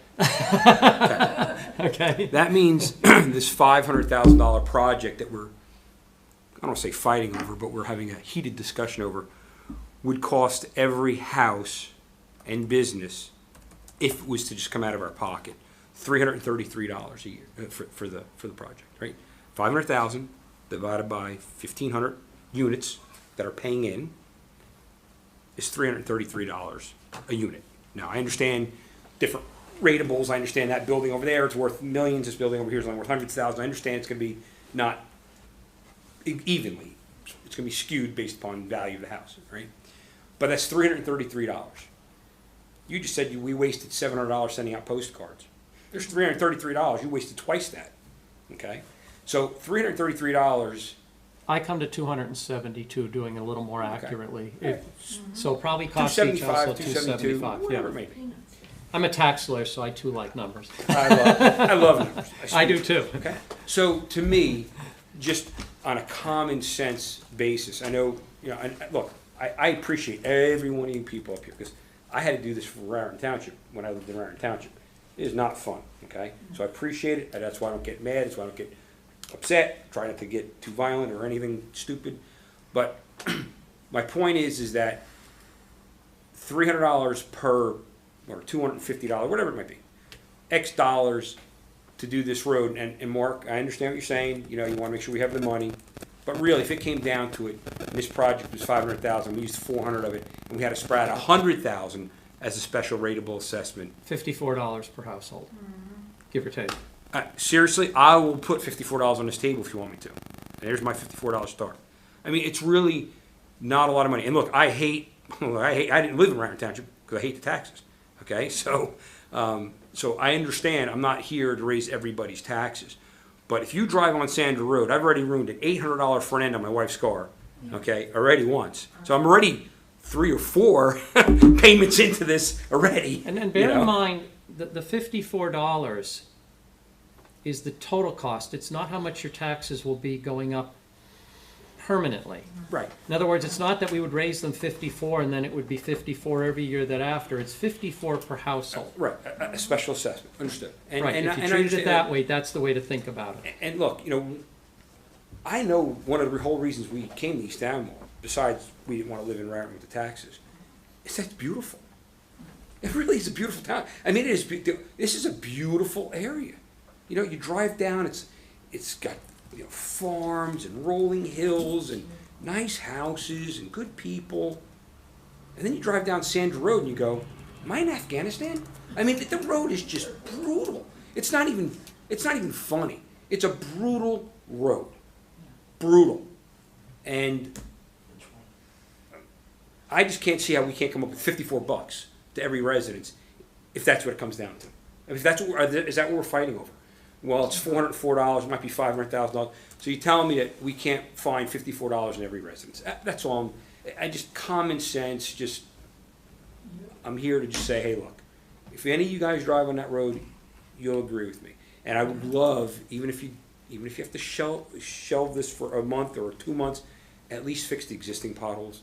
I mean, there are 5 potholes that I could literally get halfway up to my knee. Yeah, Jason's going to take care of them. Yeah, it's brutal.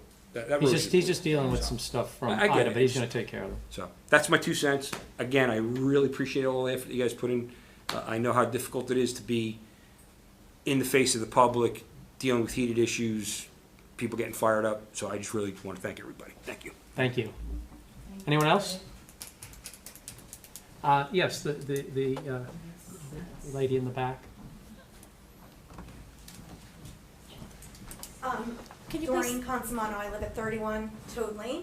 So I live right around the corner from Sandra. I drive Sandra every single day, and it is a nightmare. I haven't ruined as many cars in the last 3 years as on that road.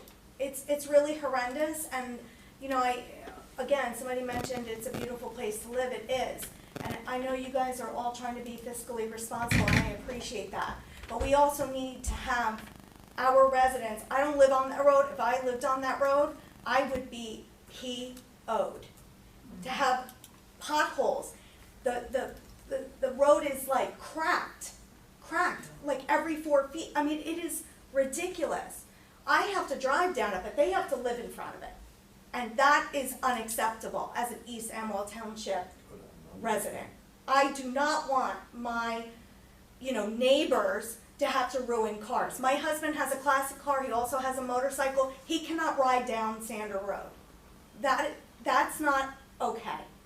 And I understand we want to wait for budgets, but I would guess, and I haven't come to a lot of meetings except for the marijuana one and this one, but I would guess that that has been said for a long time for this road, because this road is in total disrepair. It had to be brought up at other meetings, I would have hoped. And the budget was probably mentioned, you know, what we can use the money, we're getting a gift.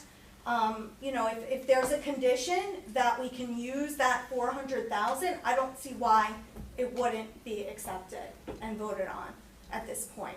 The other thing I just want to mention is the marijuana. I did email you guys, thanking you guys for you know, opening that up, and I'm going to state again, I do work in recovery. I'd be happy, you know, in treatment, you know, in a recovery center, I would be happy to come again, and I will. You know, the planning board, they mentioned in their little PowerPoint that they would actually want to take less tax revenue to make us look, you know, more appealing than going to Lambertville or Flemington, which I find interesting because that's the big push, that we're going to get all this tax revenue. But he put in there, well, maybe we'll take less taxes so that people would come. And the last thing I just want to mention about that is, which I didn't mention the last time, is the black market. I work in treatment.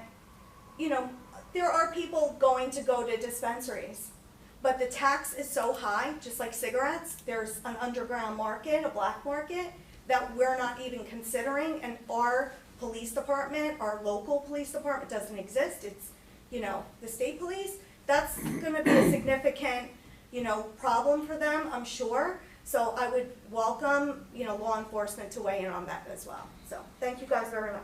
Thank you. Thank you. Anyone else? Francis. Francis? Hi, Francis Gavigan, still 123 Wurtsville Road, Ringgoes, New Jersey. I also live on a non-ADA road, but it gets paid by the county, so I'm fortunate in that regard. Something I mentioned to the gentleman in the back was, we got a lot of you know, last month Sandra was going to get the potholes fixed. This month Sandra's going to get the potholes fixed. There were pictures that I sent, I think to you, Chris, and to you, Mark, of what was in front of the vineyard, where 5 layers of asphalt were washed away, the understory, and into the creek. Jason and our road crew just patched that road, Rocktown, in front of a significant township business. They can do the same thing on Sandra now to give you the time to find out how to do it smarter, not harder. If I heard you correctly, Frank, you said that the money could be used to plug a shortfall that the township has. Did I hear that correctly? That's correct. Okay. Well, wait, Frank. Can I finish? I'm going to correct his answer so that you have all the information. In your opinion, yes. Well, Frank will tell me if he disagrees. The money isn't used to plug a budget shortfall. The budget shortfall is simply the gauge for how much money you can use on infrastructure, including roads. But it's a piece of the pie, Frank. Is it a piece of the pie, not the whole pie? It's not the first chunk that is spent. Correct. Oh, okay. Correct. Now, our road budget this year, how much did you put in it for roads? Was that 200,000, 300,000, 400,000? Something to that effect? For 2021? Yes. The capital improvement. The capital improvement was the chip seal program, and I'd have to look at the budget to see how much we allocated. We allocated Several $100,000, I would imagine. We cut 33,000 out of the original allocation, so I'd have to go back and look. Yeah, this is capital improvements. The road repairs are not under capital, that's under operating. The road repairs is the chip seal. And then we do allocate some for drainage issues, because that's viewed as Could it capital. be the 367? That's too high, I think. 306, 340? The 367 may also include the new equipment. This just says capital improvement. Yeah, fund. that would be. So that, and then that's we- all the capital And then we reserve projects. for the salt barns, so that's not just the roads. We'd have to, Okay. we'd have to look at the granular breakdown to answer So that. there's a granular breakdown and a significant chunk of money that goes into that with the new budget that you would start bright and early, January 1, 2, or whatever, that you would allocate. Can I get confirmation from the four of you that are here that if at the start of the budget process, you commit yourself to putting a significant chunk of money into doing our number one priority, which is Sandra Road, and that any shortfall can be supplemented with grants, federal money, get it. Just like you did with Ridge Road, you might do it half one year because you only get your money some in one year. So it might have to be done in that regard while retaining money for the other surprises like Lake Rocktown Road or things like that. I'm not hearing you saying, no, go to hell, Sandra Road. What I'm hearing, and I can appreciate, and I could kick in $56 or whatever, but there are people here who are underwater, who have reverse mortgages and struggle to pay their taxes. And a special assessment would be a hardship for the seniors and people who live here on limited funds. My house in North Carolina, the one with the road and the guy undermining, we paid a special assessment to just glue it together of $300. But there's a small organization. That patchwork that we have Jason to get the 5 mega potholes, is it a consensus of the four of you that are here that direction should be given to Jason to fix the 5 potholes next week? I don't think there's a scheduled hurricane or something like, or tell us why not. Are you guys willing to go on a commitment to say the major patch, glue it together for Sandra Road is something that will be done this month?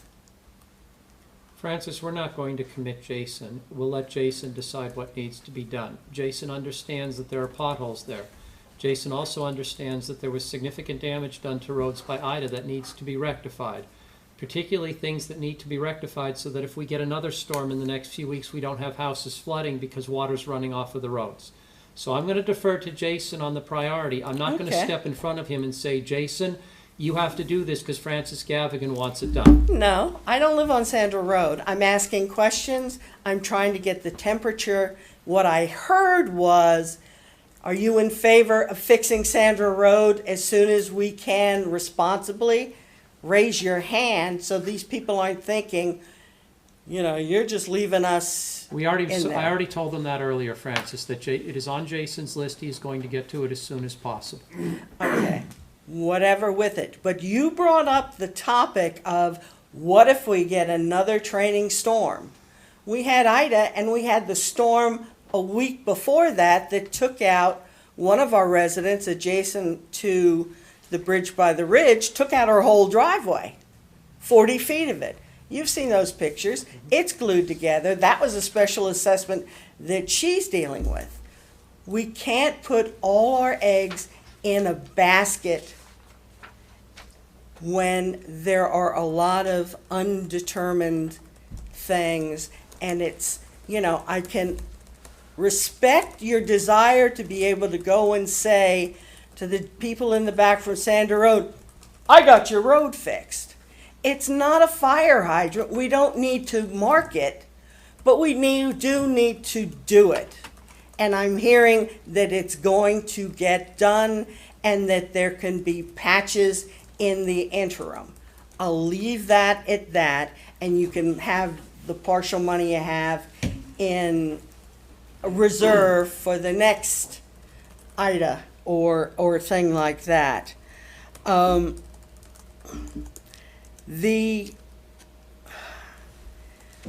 What I heard at the meeting was not on marijuana, was that people didn't want it. There wasn't a real upside. It's a bloated market. There's potentially downside, and there was feedback. Now, the township has already opted out on marijuana. Is that correct? Didn't you do that months ago? 4 or 5 months ago. The rules don't go into effect until, I believe, February 23rd. So that's also not a ticking time bomb that you cannot say, well, do you have Christmas or Thanksgiving, or do you come to a meeting and schools and all that thing? You do have time to take a measured approach. Now, on the other thing, and thank you for the acknowledgement to Lauren. I want to clarify some disinformation that came out last night and in multiple other ways about the quick collection and who's paying for it. The quick collection was purchased after Mr. Quick died in 1989, and the township paid for it. And it's rolled around in the basement, getting moldy, musty, or whatever, or getting parts of it tossed out for 30-some years. The Historic Preservation Committee, who is populated with a professional archivist, Princeton certainly has that, and other folks who have lived here, Will, his whole life, who knows all of that stuff. There are people who have been there 20 and 30 years and 15 or more on it. I've been on it for a long time, going back to when Clawson Park was first opened. We went around in a truck and watered the trees. Now they're beautiful. There were things about getting that done. For the grant, for the work that was done, Lauren came to us thanks to Ms. Sandra Coley, the professional archivist, at no cost to the township. She came here for several months on her own dime from New Brunswick.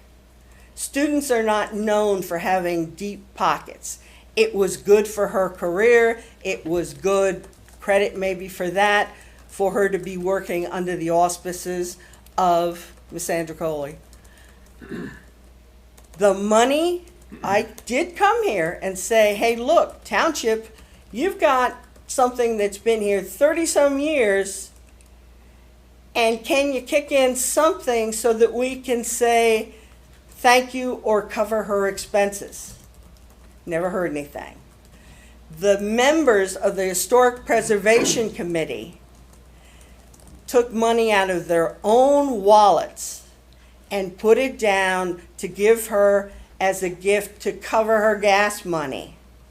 The East Amwell Historical Society, of which I'm also a member, and actually the only person left who was a founding member of the Historical Society 15, 16 years ago in the back room at Hillbilly Hall, they allocated money to Lauren to cover her expenses and as a thank you, and she provided an inventory and other things that can be built on.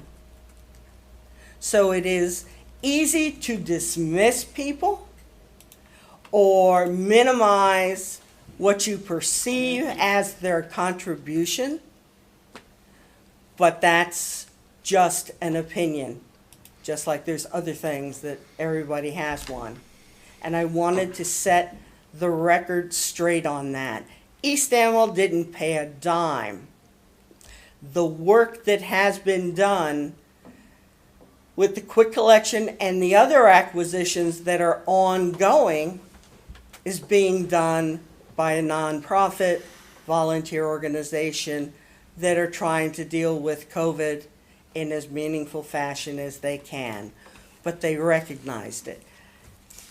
She has another potential intern for a smaller scale, 30-60, that we need to discuss on, can we use it to get some more work done rather than rolling around in the basements like it did downstairs.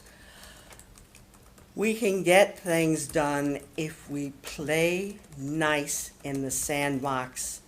And if anybody wants to know what exactly has been said in this sandbox for the last 2 years, before and after meetings, I will give you a private viewing, and I've got to hire somebody, if somebody's out there who can help me, to take the hours and hours of videotape so it can be posted on YouTube so that people can be informed on who said what when, not who wrote what and mailed it.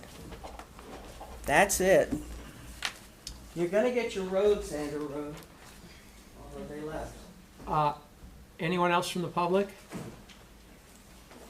Richie? Rich Spiegel on Mountain Road. Just want to clarify a couple of things. Mr. Castellano, because Mike, what you were concerned about in spending the money for the roads, okay? What's the timeline that we have to use the money? They usually put timelines or 2026. so we have till 2026. Okay. The one main thing that you look at here when you're talking Blacktop, it's based on the oil index. That's what it's based on. Okay. So I don't know about anybody else, but I think I'm going to fill up another oil tank because I don't know what it's going to be like come Christmas time. All right. I said back in January that the gas would reach $4 a gallon by Christmas, and I'm not far off. So the thing is, if we got that much time, if we were to do it today or right away, the way the oil index right now and the way the prices are right now, the way I look at it is you might pay more if you went with today's prices. But like I'm saying is we're hoping, as much as I don't like to hear it, is this new Green Deal about, prices coming down. We got a demonstration actually in Trenton next week that Toyota is going to be putting on. It's invitation only. It'll be the first hydrogen fuel cell tractor trailer truck. Will be at the State House next week. And the newest hydrogen fuel cell car. So that's going to bring a lot of attention to the legislators, that's for sure. Because Mike Stritzky, even myself, we've been before the committees enough times and they keep shunning it off. They don't want to hear it because they want to talk about electric cars. What everybody doesn't realize is China has built almost 120 new coal-firing plants in the last year, okay? And we're talking about bringing down the carbon imprint. Now, what the other thing people don't realize is China has the largest amount of lithium of anybody in the world. They're number one in lithium, which means they are also going to be number one in producing batteries. And people have to understand that. Think about it. You buy a car with a battery, right? Just like when you buy your DeWalt and it goes bad and you wind up buying a replacement battery, it costs you more for the replacement battery than it did for the DeWalt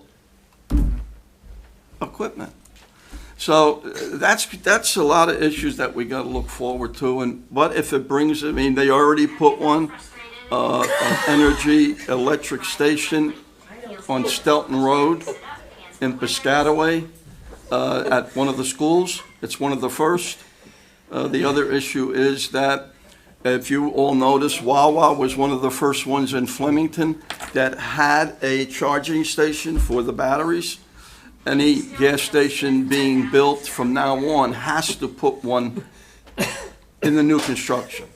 The gas stations that have been around and don't have one for a while, they are given, I think it's a 2-year period that they have to put the electric charging stations in.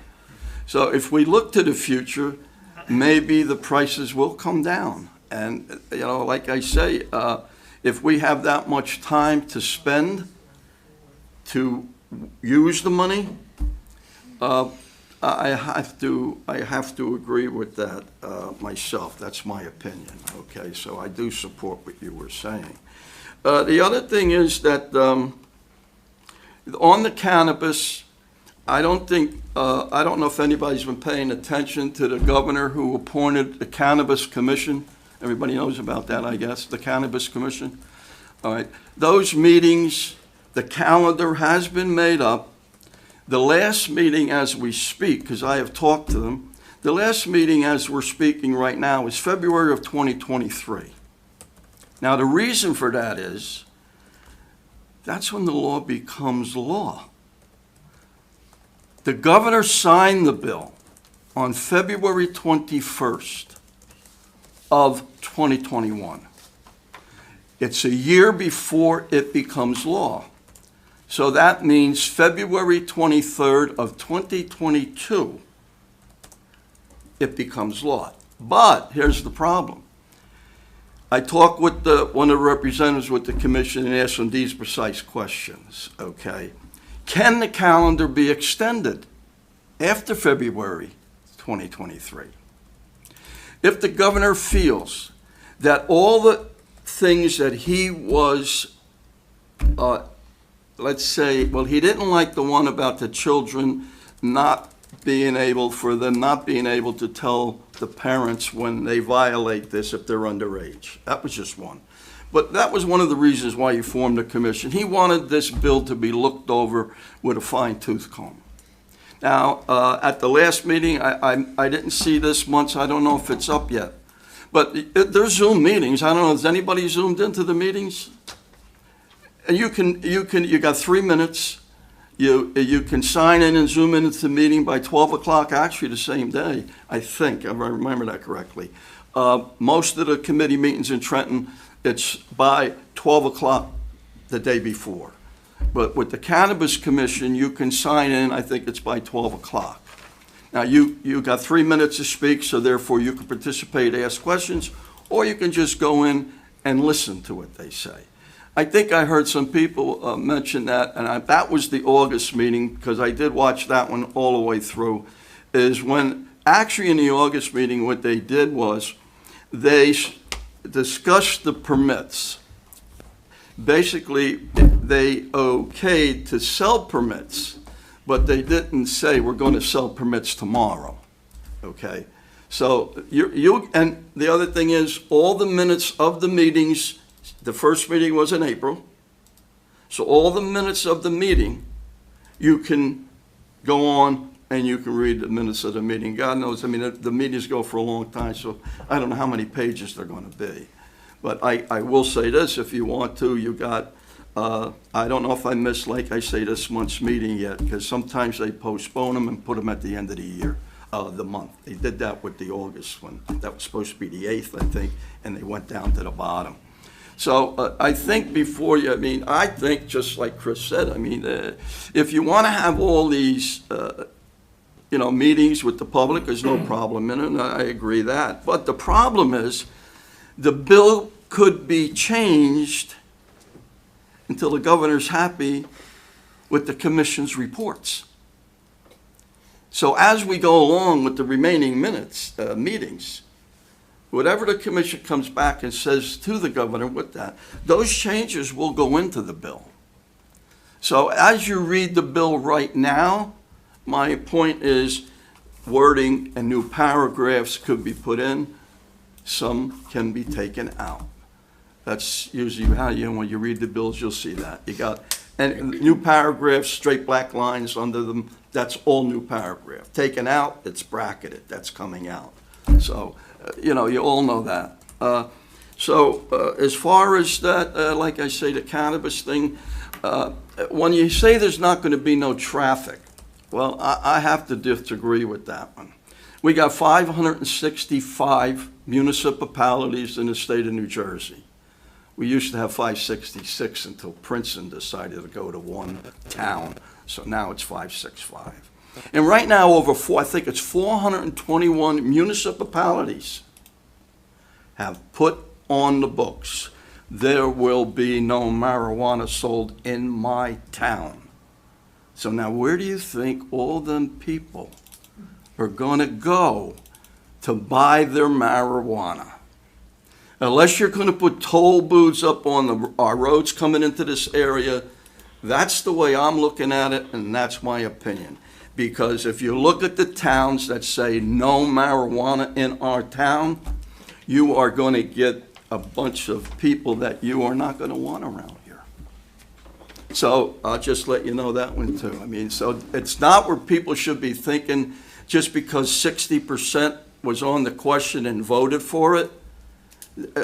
Listen, I've been around a long time on the streets. I got my history, my education on the streets, and you're going to know what the underground means.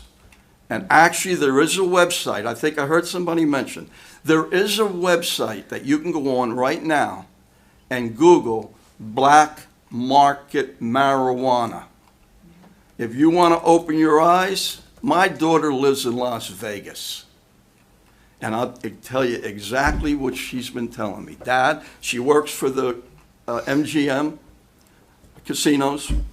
I said, Missy, how's it been out there they've been a long time with the marijuana out there. She says, Dad, it's ridiculous. She says, yeah, we got a marijuana law, but they don't enforce it.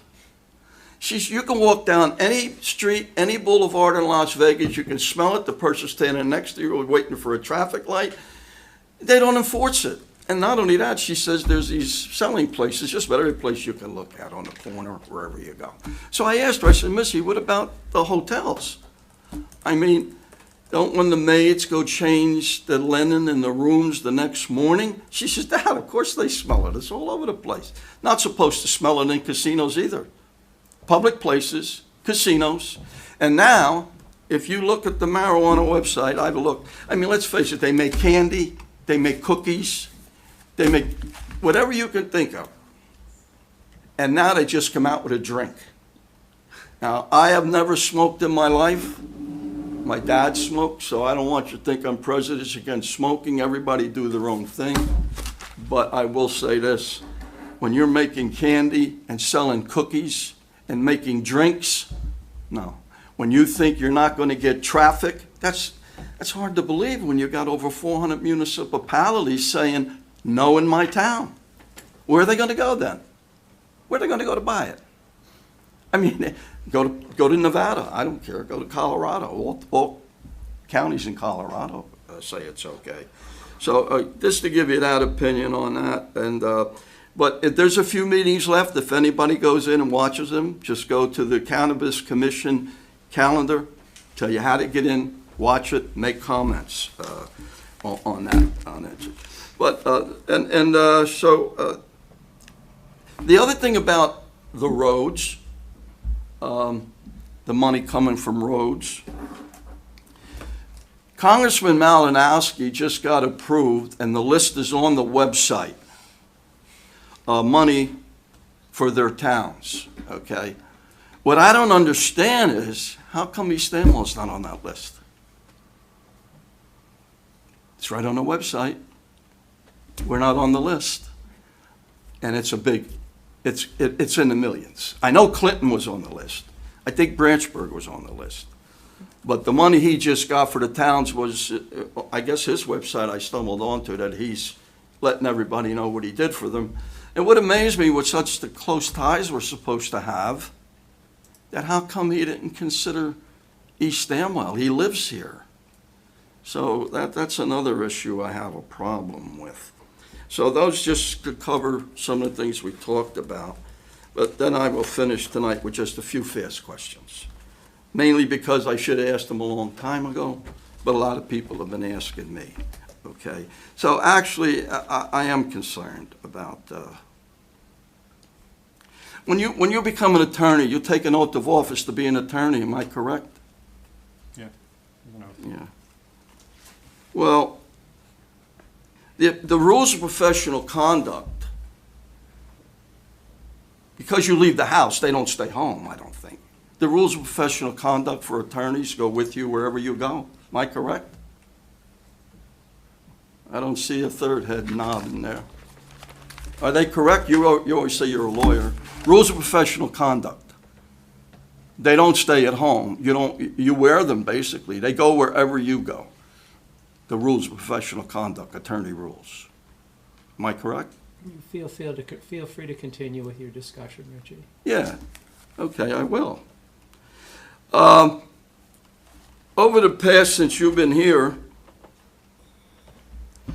at one time, you appointed yourself the township attorney for a period of time. Well, I mean, we were 4 months, I think, without a township attorney. So who was our township attorney? Never appointed myself township attorney. Oh, you That's didn't? nonsense. Well, then how come there was times right in the minutes that you said you were writing the ordinances? I draft a lot of things for this You town, but I'm not drafted the township's ordinances. attorney.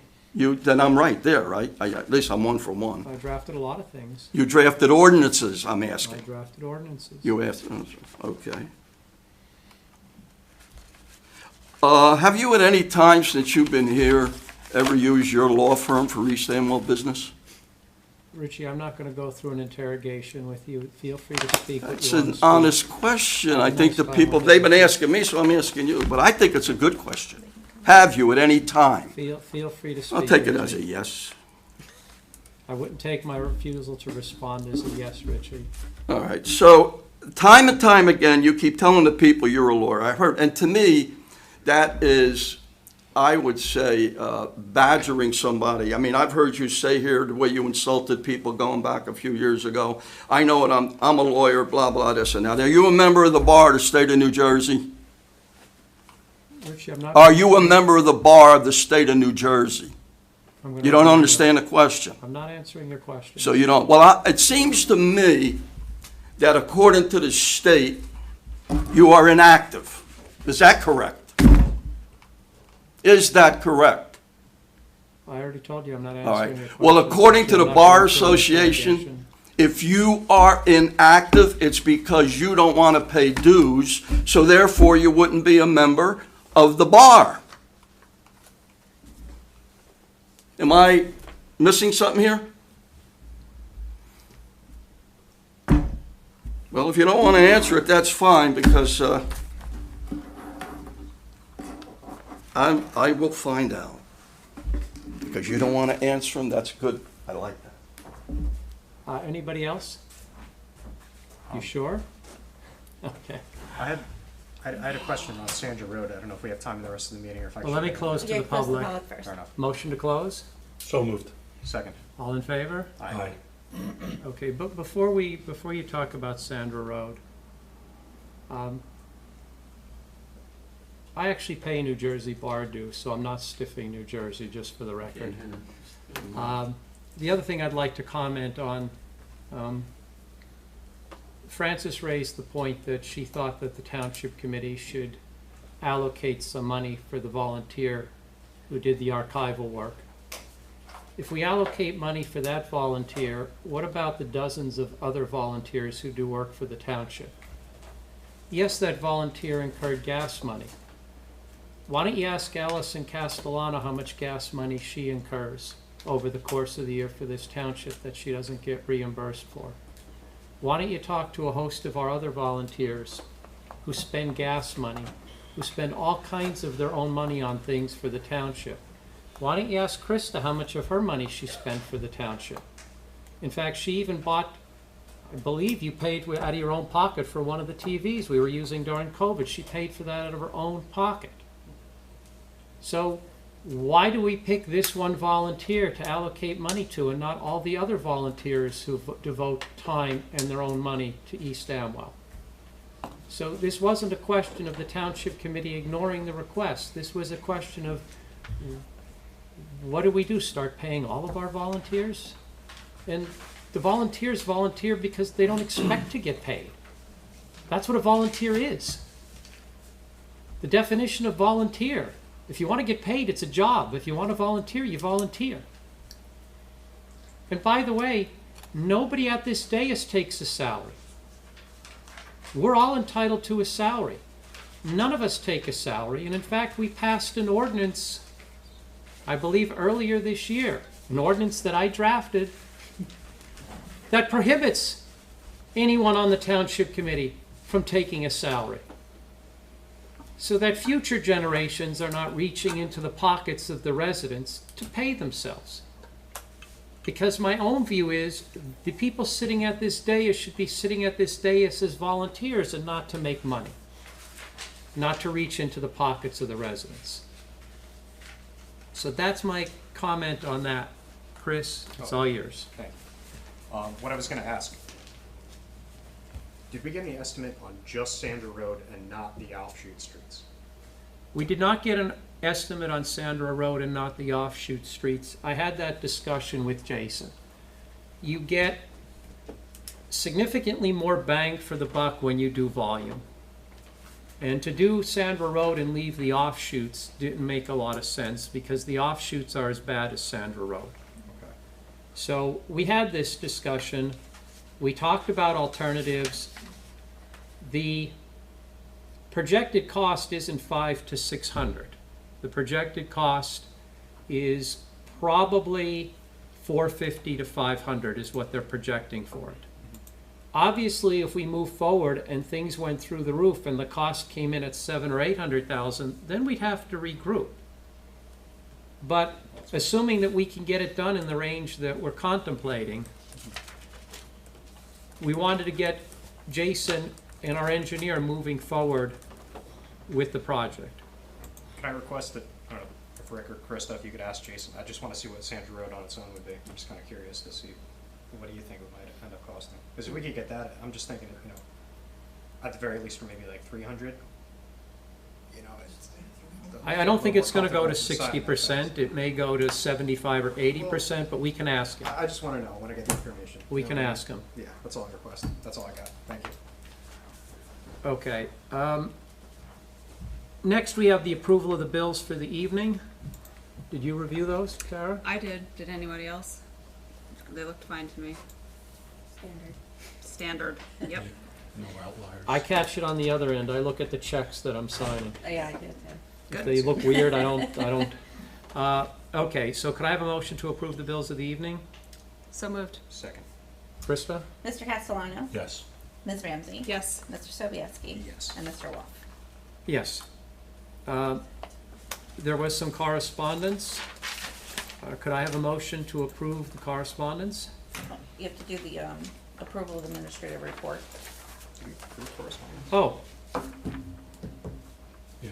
I'm sorry, yes. Can I have a motion to approve the administrative reports? So moved. Second.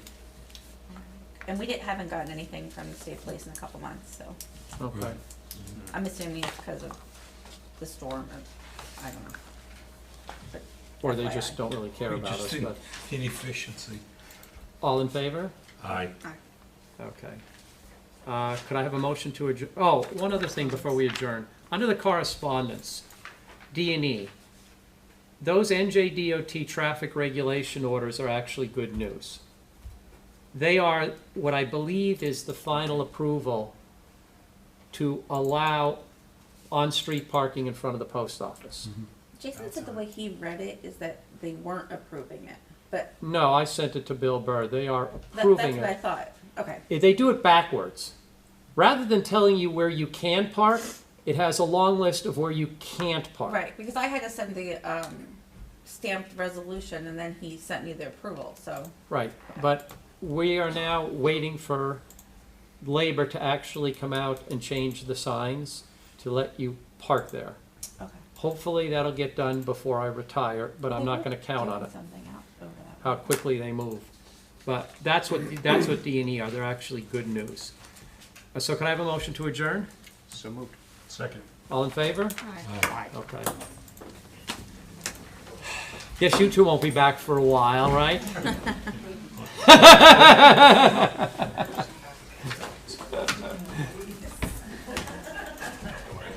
Hey, Jenna.